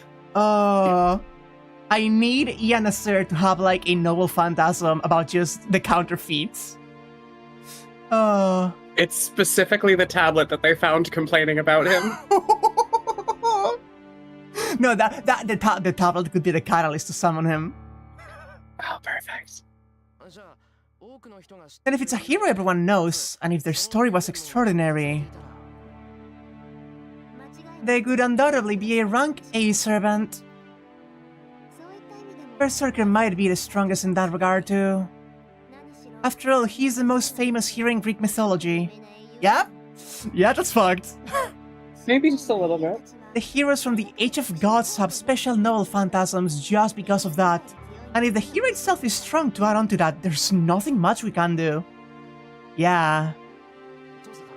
Tosaka, what is this noble phantasm? It's the symbol that the servant used in their life. Heroes and their holy swords or demonic swords come as a set, right? So in other words, they're weapons. Weapons? You mean like Saber's invisible sword? Yeah, I don't know what history it has, but it certainly is her noble phantasm. I don't think I even need to say, but heroes cannot stay in a legend with just their names. They each have a weapon that became their trademark. That is the most powerful weapon, called a noble phantasm, the crystallization of people's desire for a miracle. I love the way she describes it like that, you know? Yeah. Oh, so in short, a powerful magical item. Right. To be blunt, heroes themselves can't match powerful spells or divine mysteries. But it's a different story when their noble phantasms come in. Heroes wielding noble phantasms can even defeat spirits of several ranks higher. It's because most holy and demonic swords appearing in legends are close to the level of sorcery. They're cool weapons, you know? The heroic spirit may be shit, but if they have a cool sword, they make up for it. Swords that kill dragons, which are the most powerful Fantasia race. Fantasia race? Huh. In Fate Grand Order, those are localized as phantasmals. I guess it's basically the same, but like, yeah. Shoes that run far and wide, and even god-killing demonic swords. There's a lot of Dragon Slayers. I'm so unbelievably fascinated right now. Yeah? I love this series. It's great. It's amazing. How did I dodge this for years? I loved your love so much. Genuinely. So, anyway, the weapons heroes have are so extraordinary, it makes you wonder how they cannot be almighty. I'm not overestimating saying that the battle between servants is concentrated in the battle between the noble phantasms. So servants that are heroic spirits have at least one noble phantasm? Yeah, as a general rule, one hero can only hold one noble phantasm, a stoleful laughing in the fucking distance. Usually something like a sword or a spear. There's this weapon called the Mountain Destroying Sword in China, right? You can only swing it once, but it's a magical sword, so one swing will even destroy a mountain and such. I think it's kind of like that. I didn't know about that cool magical sword. I wonder if it's ever gonna come off again. Praise be to your spiritual liege. Yeah, Astolfo's a good bean. I love them. However, noble phantasms are miracles that need to be activated by stating their true name, so it's not something they can use easily. It's activated just by saying the weapon's name? Why could that mean it can't be used easily? Haven't you been listening, Shirou? Hey now, if you know the name of the weapon, you can also tell which hero the servant is. A hero and his weapon come as a set, so once you know the name of the weapon, you naturally know the name of the owner. If that happens, you know every strength and weakness of the servant. I see, certainly that's true. Saber did work out Lancer's identity after he used his noble phantasm. Something like being Ireland's Child of Light? So if I summarize this, servants are separated into classes, each of them a heroic spirit suited to their class. These heroic spirits hide their identity, And their weapons are their greatest trump card, but they cannot readily use them since they reveal their identity. That concludes the lecture. The lecture, yeah. She's just info dumping on him, you know? I love her. I love her. I love her so much. That concludes this lecture on servants. You should learn the details as you read that book, so take a look at it when you have time. If you get used to it, you should be able to identify the servant from intuition without the book. Saying that, Tosaka stands up. Well then, I'm heading home. Thank you. I look up at Tosaka, who's about to leave. Don't take this the wrong way, even though we're cooperating right now. In her position, we will eventually have to fight. Once all the other masters are dead, or even if they're alive, this fact will not change. So, it will be easier if you don't think of me as human, Emiya-kun. Clearly stating her position, Tosaka goes home. She just wanted a badass exit. She just wanted a cool exit. That was absolutely for the moment. That was for no other reason than for drama. I love her. She also need Oppenheimer as her. Ooh, status on weapon screen updated. Ooh. Status. Oh, look at it. Wait, there she is. Saber class, Saber. Name, nothing. Female, 154 centimeters, 42 kilograms. Lawful good. 42 kilograms. Yeah, she's a small girl. That's like 100 pounds. Strength B, magical energy B, constitution B, luck B, agility C, and PC. Magic resistance A cancels any magic A rank or below. In practice, no magic today are able to hurt Saber. Riding B, ability to ride things. She can ride most vehicles with above average skill, but she cannot ride those of demonic beast and holy beast rank. Interesting. We can see. And we actually. Oh, they gave us the name. Yeah, because we have realized the. He's just cool. We know he's cool because we know. That's cool as fuck. And if we go to Noble Phantasm, yeah, Gaevolg, the piercing lance of death thorns. That's so cool. Oh my gosh. A cursed lance that will always pierce the opponent's heart once it's thrust. A surely fatal strike from the cursed lance, Gaevolg. Its true nature is the reversal of cause and effect, where the cause of the lance's thrust comes after the effect of piercing the opponent's heart. As the lance has pierced the heart, even before it is thrust, it is impossible to dodge or block it once its result has been determined. To dodge Gaevolg, one does not need high agility, but instead the ability to change this fate before Gaevolg is executed. Luck is most important. It is the most efficient Noble Phantasm, as it requires little magical energy to activate, and each activation is a short kill. Oh my gosh. That's so cool. Yeah, this is cool. Skills, battle continuation, does not give up easily. The ability to escape battle. Strengths of one's godlike nature. The more godlike blood possessed, the higher this stat becomes. Ooh. The great hero of Ireland, a half-god, half-human hero born of the light god Luth, and Deshtar, the sister of King Connor of Ulster, who appeared in the Legends of Ulster. Oh god, there's 9 pages of info on him! Do you want to read this? Do you want to read the info on him? Why not? His childhood name was Setanta, and it was prophesized from a young age that just this child will live as a hero. Oh, sorry. Oh. I totally forgot you asked me to read it in that half of a second. Okay. Cuchulainn means Hound of Culann. The name comes from an oath Setanta made when he was a child, when he mistakenly killed a guard dog of a wealthy merchant named Culann. He promised, if this dog has a child, I will raise it as strong and as faithful as this guard dog. Until that time, I shall guard you myself. Mm-hmm.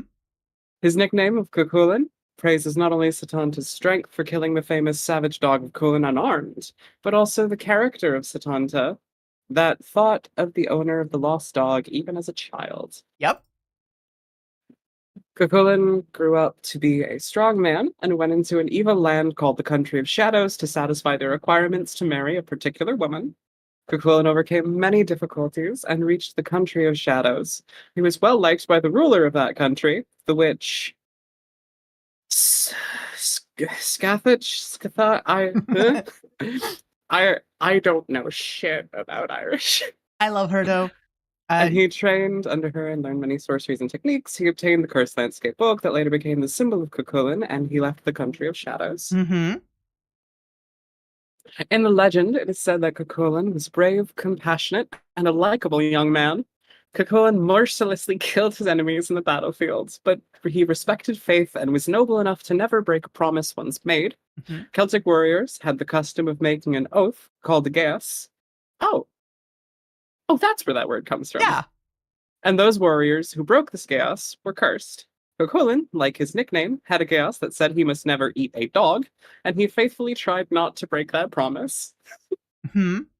The Gaeas later became the cause of his death. During a battle with an opposing country to protect his weaker country of Ulster, Cuchulainn made several Gaeasa, accepting even his own ruin in exchange for forcing the opposing country to make Gaeasa unfavorable to them. Some of the famous Gaeasa Cuchulainn made were fighting just one warrior a day, promised with his rival Queen Maeve, and one win, one loss, promised with his old friend Fergus. Mm-hmm. I love also like seeing in the description of like him in the very first game, many of the other figures mentioned that are also servants that I have seen in Fate Grand Order. Like I love seeing the like it's a lot more detailed than I thought it could go. I like getting all of the info. Geish is pronounced apparently. Oh look. Hmm. That language was never intended to be Romanized. And the way they've done it isn't good, so please. Oh. Interesting. All right, sorry. I'm looking up these pronunciations. Or not looking up them, but looking at them in chat real quick. Don't worry.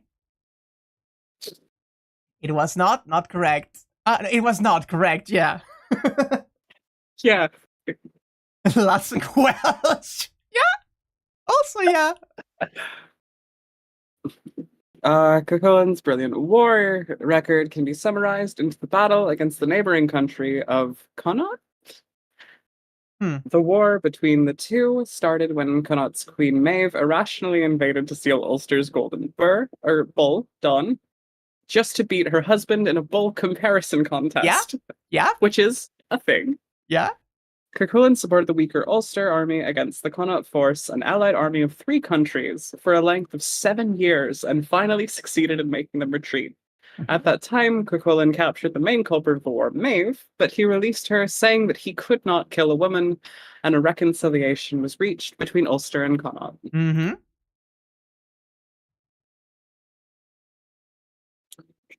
But Queen Maeve perceived her release as the greatest insult and began a personal revenge against Cuchulainn.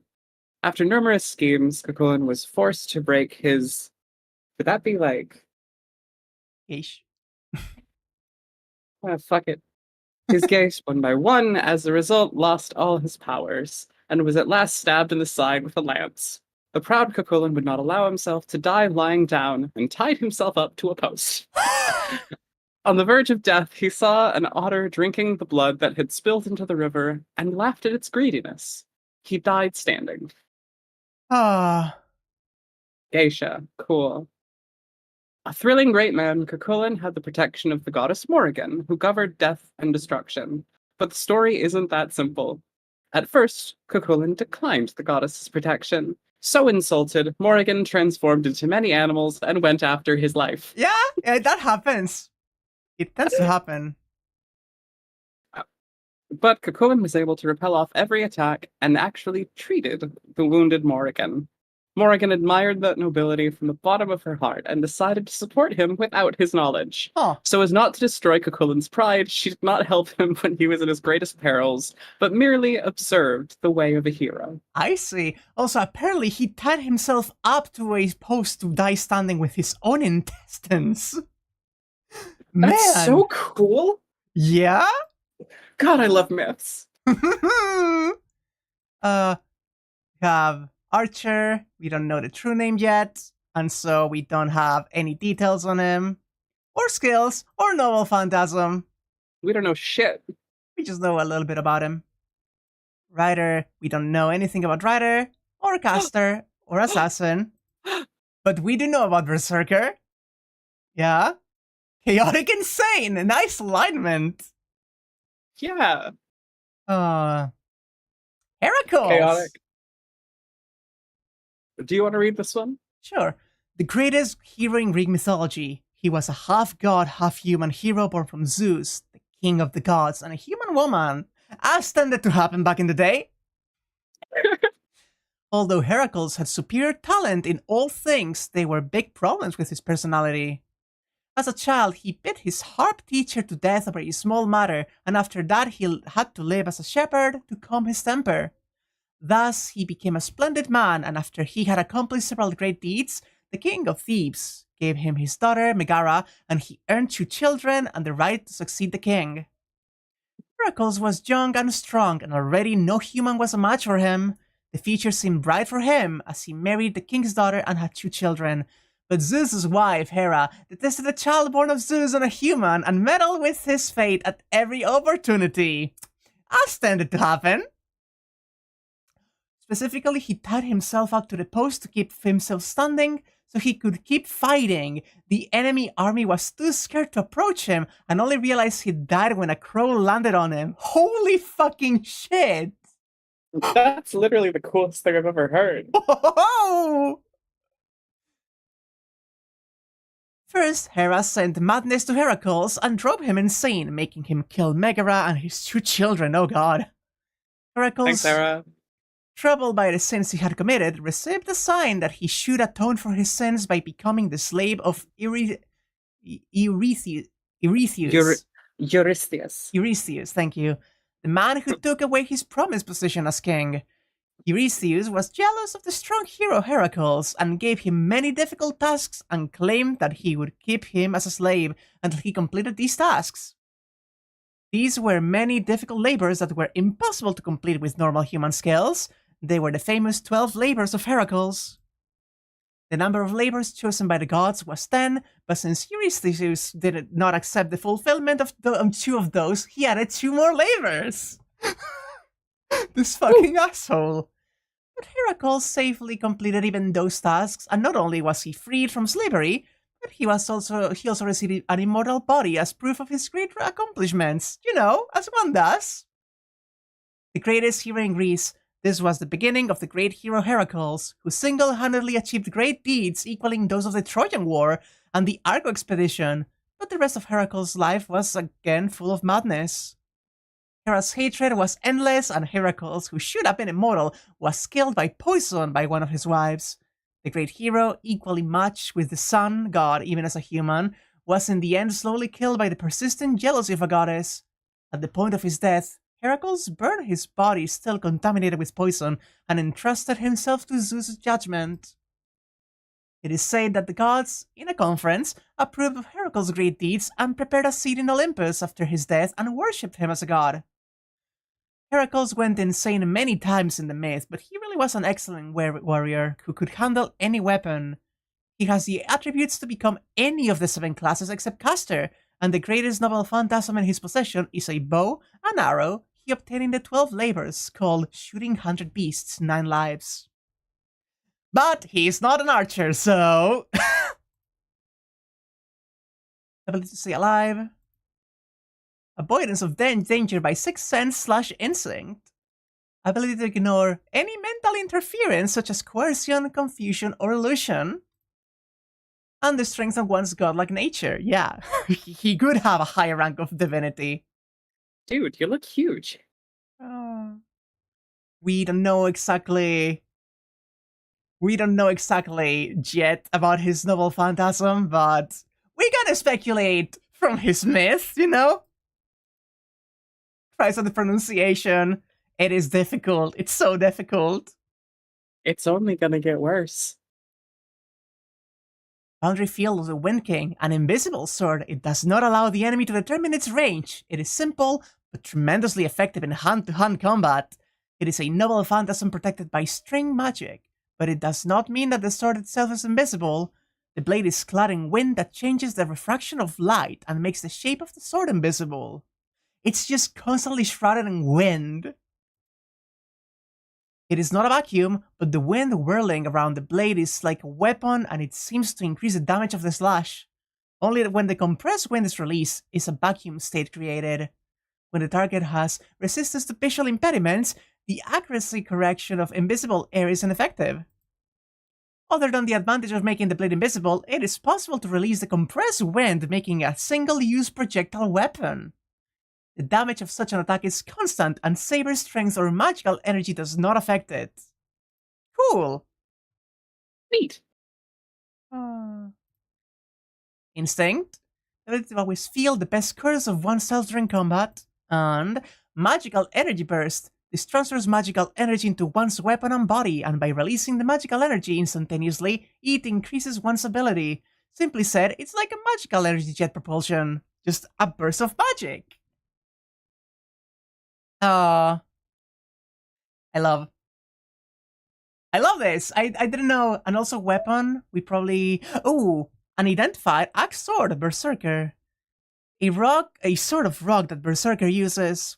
It is part of the foundation of a temple Einsburn prepared, and this itself was the catalyst used to summon Berser-car. Heracles was skilled in archery, but since he has gone berserk, he has lost his former weapons and skills. Fair? Oh, poor guy. How do I check the other ones? I guess the joke weapon we actually... Right, because we went back to a previous save after the fucking Taiga Dojo, so we don't get to see the one weapon we got from her. Celtic is the language family, Gaelic is the Irish language. Mm-hmm. So, okay. Yeah. This is a question for chat. Is it Celtic and Gaelic? But I'm guessing here. It's funny, I went to college for linguistics, but this is just one area that I've completely fucking missed, so I don't even have a guess as to how to start pronouncing it. Fair. It's like Irish and Welsh and like those, that, you know, the Isles. Also, would you wanna see if we get to a better point to drop it off, or do you wanna stop here now that Ren has disappeared? Would it be best to stop here, just in case it's a long time right after this? I don't know. I honestly don't know what could be. We could get a screen transition to going somewhere, or maybe like Saber popping up. I don't think we could be thrust into something immediately. I think You're right, now... let's go exploring. Let's just tentatively see, and if we see there's going to be something happening soon, we'll stop. Word.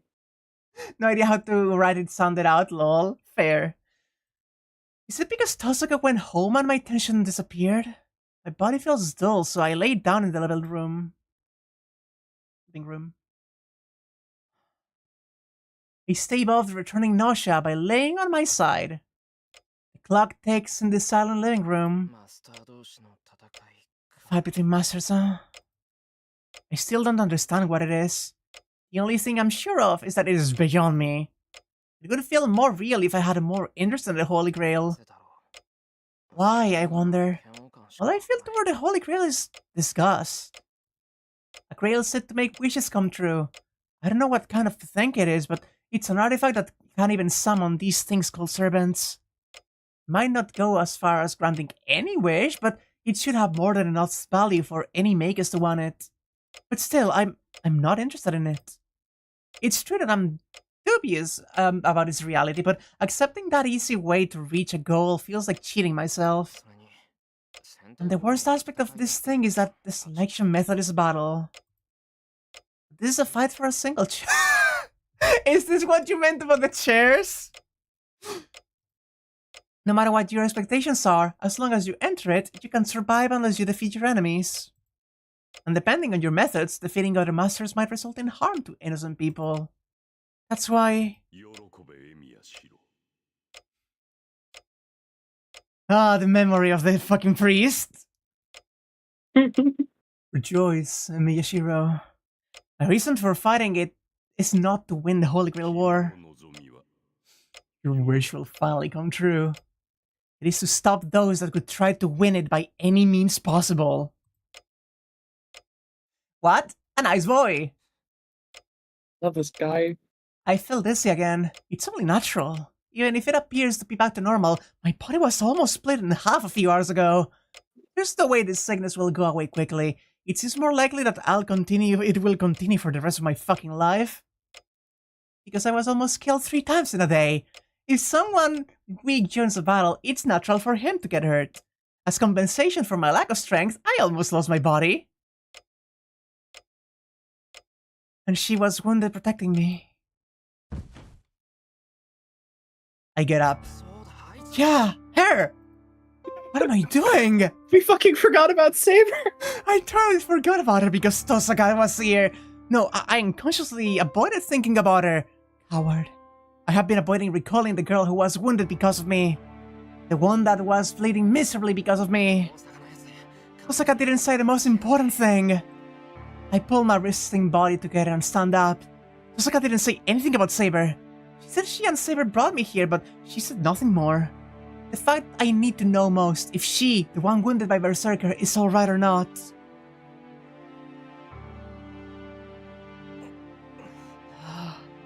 I look through the house, varying the dizziness.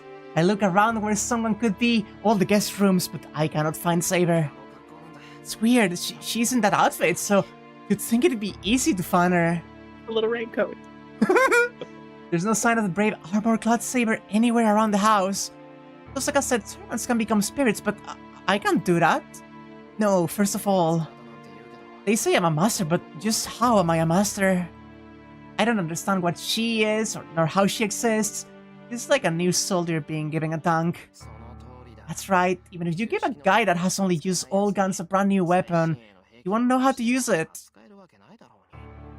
I complain. Well, the lucky thing is, this tank has an autopilot function. Even if the driver is terrible, the tank will fight on its own. Angry at my thoughts, I hit my head against the wall. You're wounded! Fuck. How rotten of me, idiot. That was such an impolite complaint. I apologize to the blonde-haired girl in my head. Now I feel like I have to find her and confirm her safety. Emiya Shirou, concussion arc. She's not here either. I searched throughout the entire house. It's a big house, but I didn't play hide and seek here with Fujine as a kid for nothing. I know the efficient way to search this place. If I haven't found her after searching this much, then... yard, shed, or... There are several possibilities, but I don't even consider the possibility that she's not here anymore. She said she could protect me, so I don't think she could just leave this place. Maybe. It suddenly hits me. Not the house, the yard, nor the shed where we first met. Come to think of it, there is another large building in this place. She must be there. Another large building? I hurry. I head to the the dojo is separated from the main building. I didn't know that. I thought it was part of it. I'm a bit tense. If she's not there, I will have to admit she's gone. That makes me realize the inconsistency. Even though I know nothing about her, I want her to stay.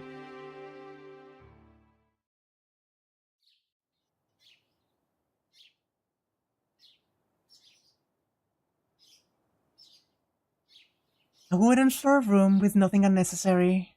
A dojo built only to train oneself in this silent place, in the faint sunlight.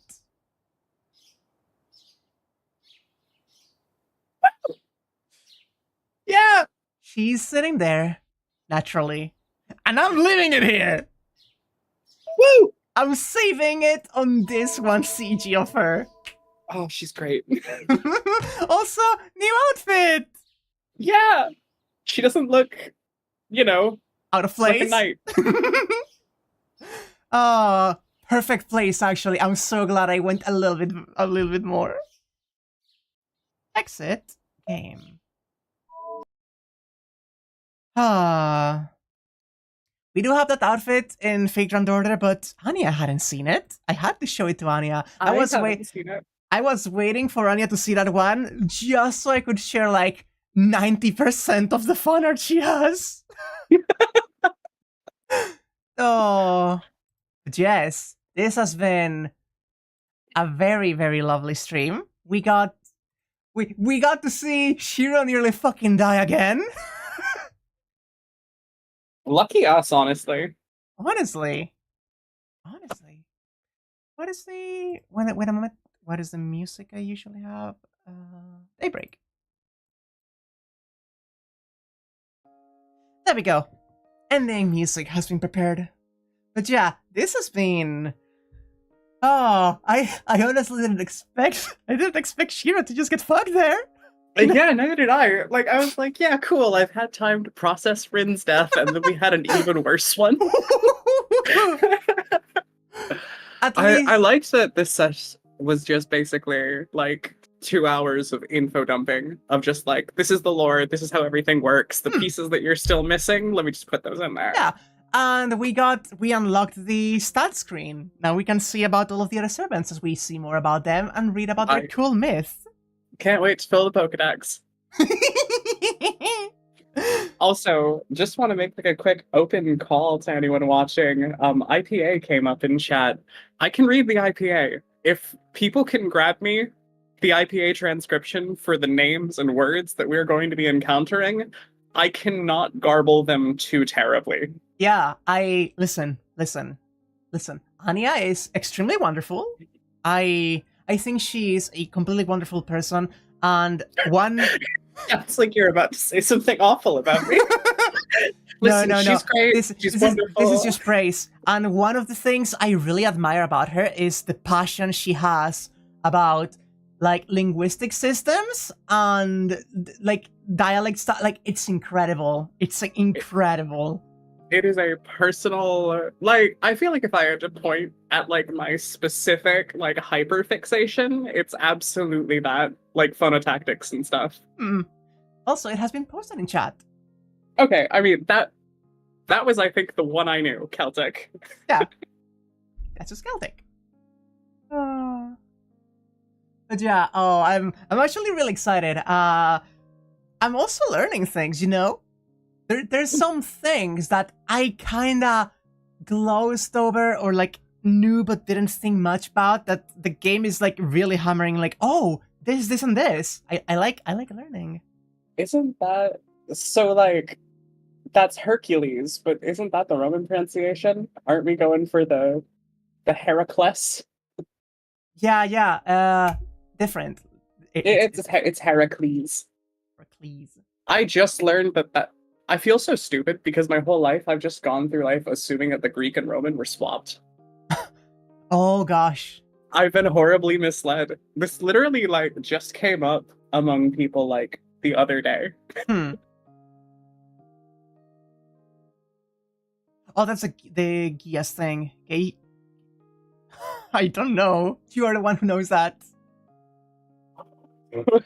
That one looks like a challenge. I'm not like, I can read it. I'm not confident enough with.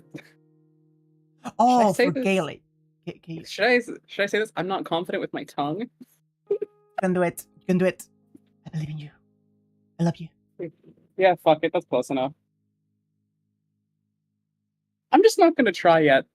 I'm gonna let it come up under pressure. I'm too under the spotlight now. Fair enough. No, that's completely fair. Don't worry about it. It has some sound. It's got some sound in it.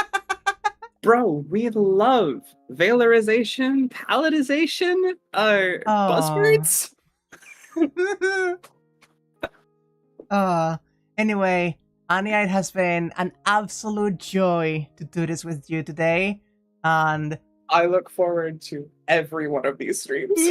I love seeing. Also, do you wanna mention what you mentioned to me about Grand Order the other day to chat? Did you wanna just announce? Oh yeah, I'm probably going to start playing at any moment now. I installed it on my phone and then proceeded to forget that I did that for the next like 3 days. What?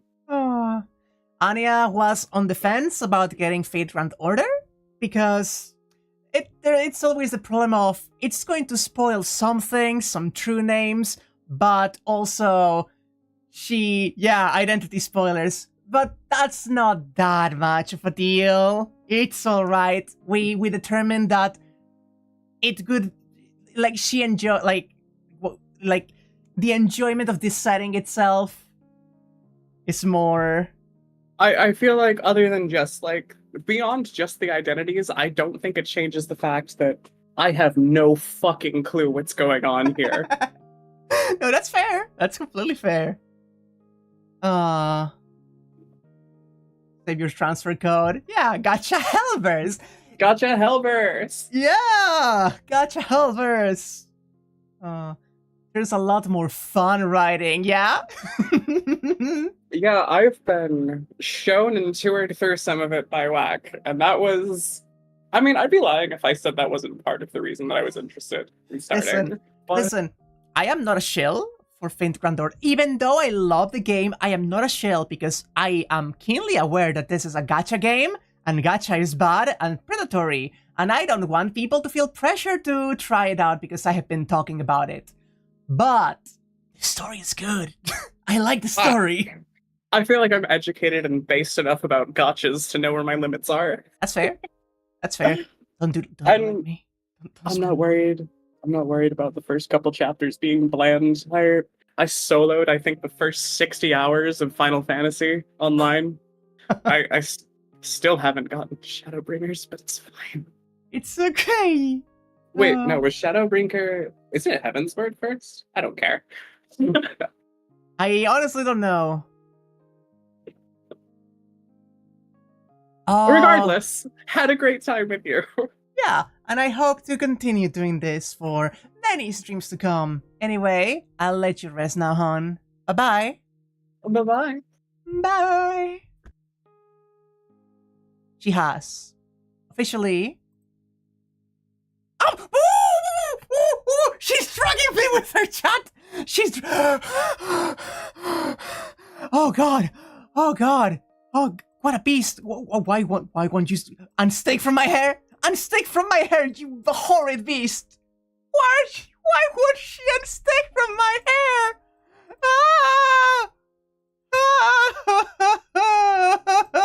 She doesn't want to untangle. Give me a moment, chat. I need to remove her.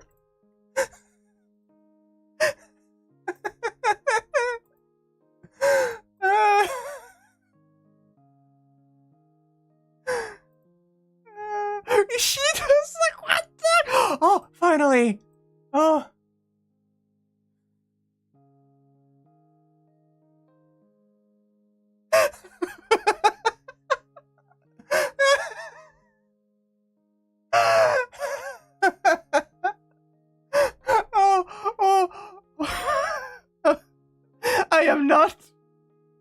I am not having another laughing fit this week. No, I refuse. Oh, but yeah, this was a lovely time. You get so mad about how they excuse package when you buy it. Sure, just give me slightly less than the amount you need for a roll, so you have to buy the next package app. Not cross marketing at all. Yeah, no, that's just the gacha model. Just there being currency to roll for the characters at all that is paid is already gross, and you can only get grosser from there, you know. Alas, capitalism exists. Capitalism exists. We hate it. I hate it. Everyone hates it. Except the people making money off of us, but you know what I mean. I am not one to just look I do not look the other side because it's a series I like. precisely because it's a series I like, I specifically dislike. There's a website where you can read all of FCO content in English if you don't want to play the game. I like. Is that Beast Slayer? Is that the name of the? I think I've heard about it. Beast Slayer, or no. Beast Slayer is the forums that people keep with the translations going. We should make the capitalism not exist. We should just destroy capitalism, you know. Choices gambling, donation, or advertisement for free to play, so it is. Anyway, do you guys want to see the PlayStation 2 opening I mentioned like that you couldn't see? We could do that. I don't mind. Whoop. I can show you all the opening. Just give me a second. PS2 Fate Stay Night Fate opening.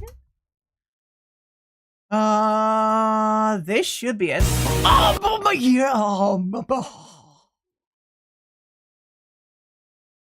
My ears! My beautiful, beautiful ears! Ouch! That hurts! Give me a moment then, chat. I need to...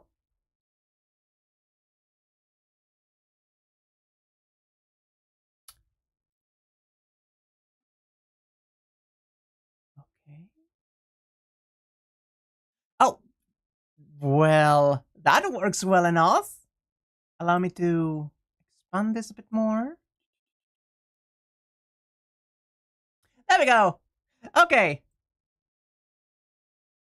I'm okay, don't worry about it. Just a little bit of just ear bleeding. One moment, chat. Boop. Wrong. This one. Now it's transformative content, don't worry about it. Anyway, let's watch it. This is what you missed earlier. This is the cool stuff that you missed earlier.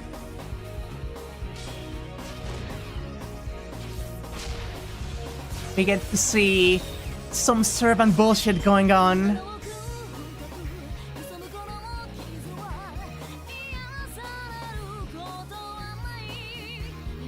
The boy and the girl.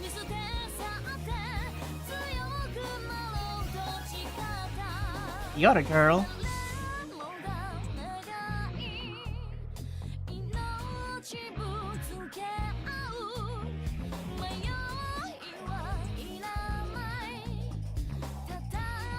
Just a little bit. No! Finally, he appears for Soja!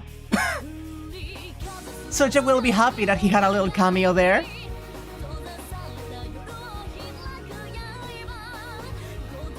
I am so interested in Ilya's deal.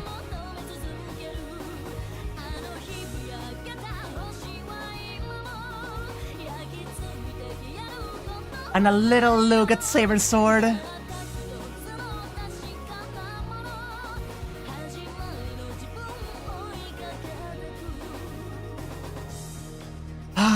Fate, Stay Night, Fate Root. It's just a cool anime opening, don't worry about it. But yeah, that is what you all missed. That is what you missed when the screen went black. You still think mages should consider an M1A1 Abrams tank as a backup?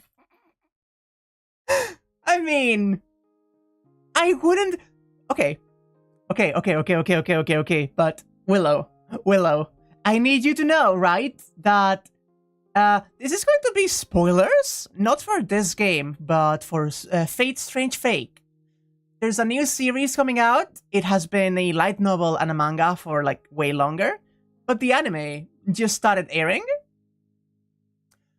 I need you all to know that one of the first things that happens in Strange Fake is the guy that is the mastermind that has set up the entire Holy Grail War is like tricking the supervisor that has been sent by the Mages Association to the United States to check it out and make sure that things do not happen.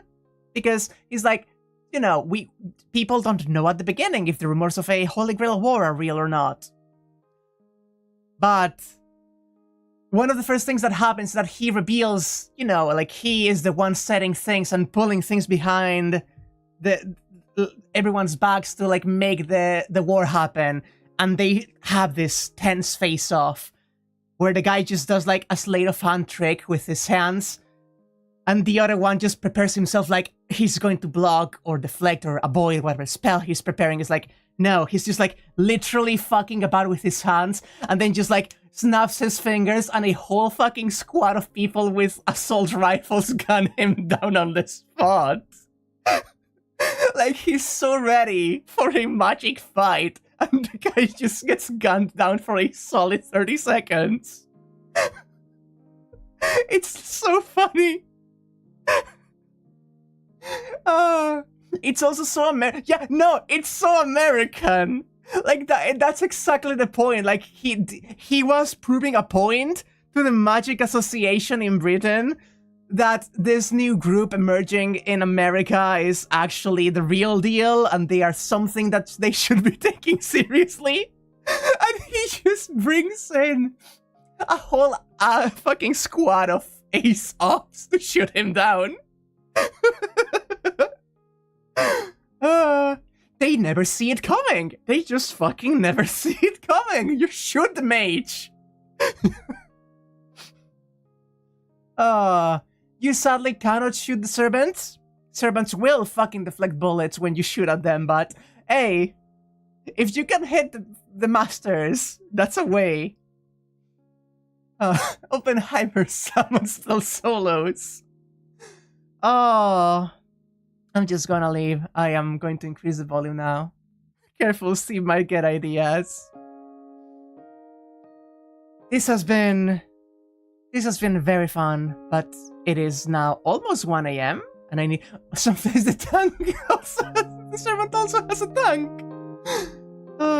Lancelot Berser-car could have a tank if he wanted. He could. That's just up to the man. Also, no, I'm going to pause. I'm going to pause. For anyone, no, okay. Music is off before I leave. You also need to know that in Fate Zero, the prequel to Stay Night, one of the servants summoned, the writer, is Iskandar, Alexander the Great Conqueror, and he becomes a shodden nerd, like just reading like all kinds of like magazines and issues about like war vehicles and like warfare and like weapons. He becomes like that kind of guy that is just like into weaponry, and he just turns towards his master like, I want to buy a jet.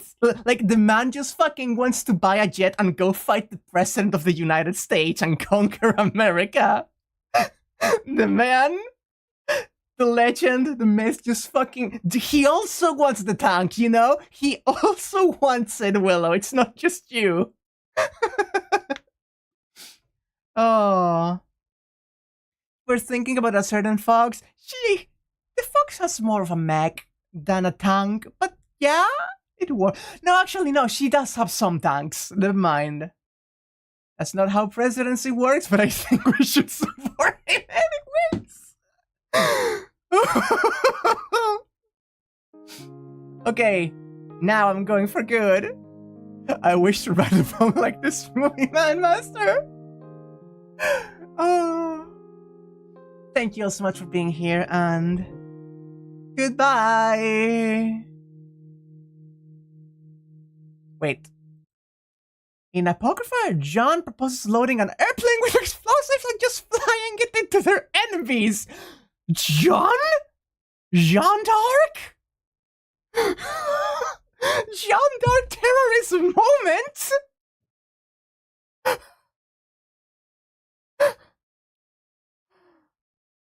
Oh, I'm just, yeah, I'm just going, chat. I'm just going.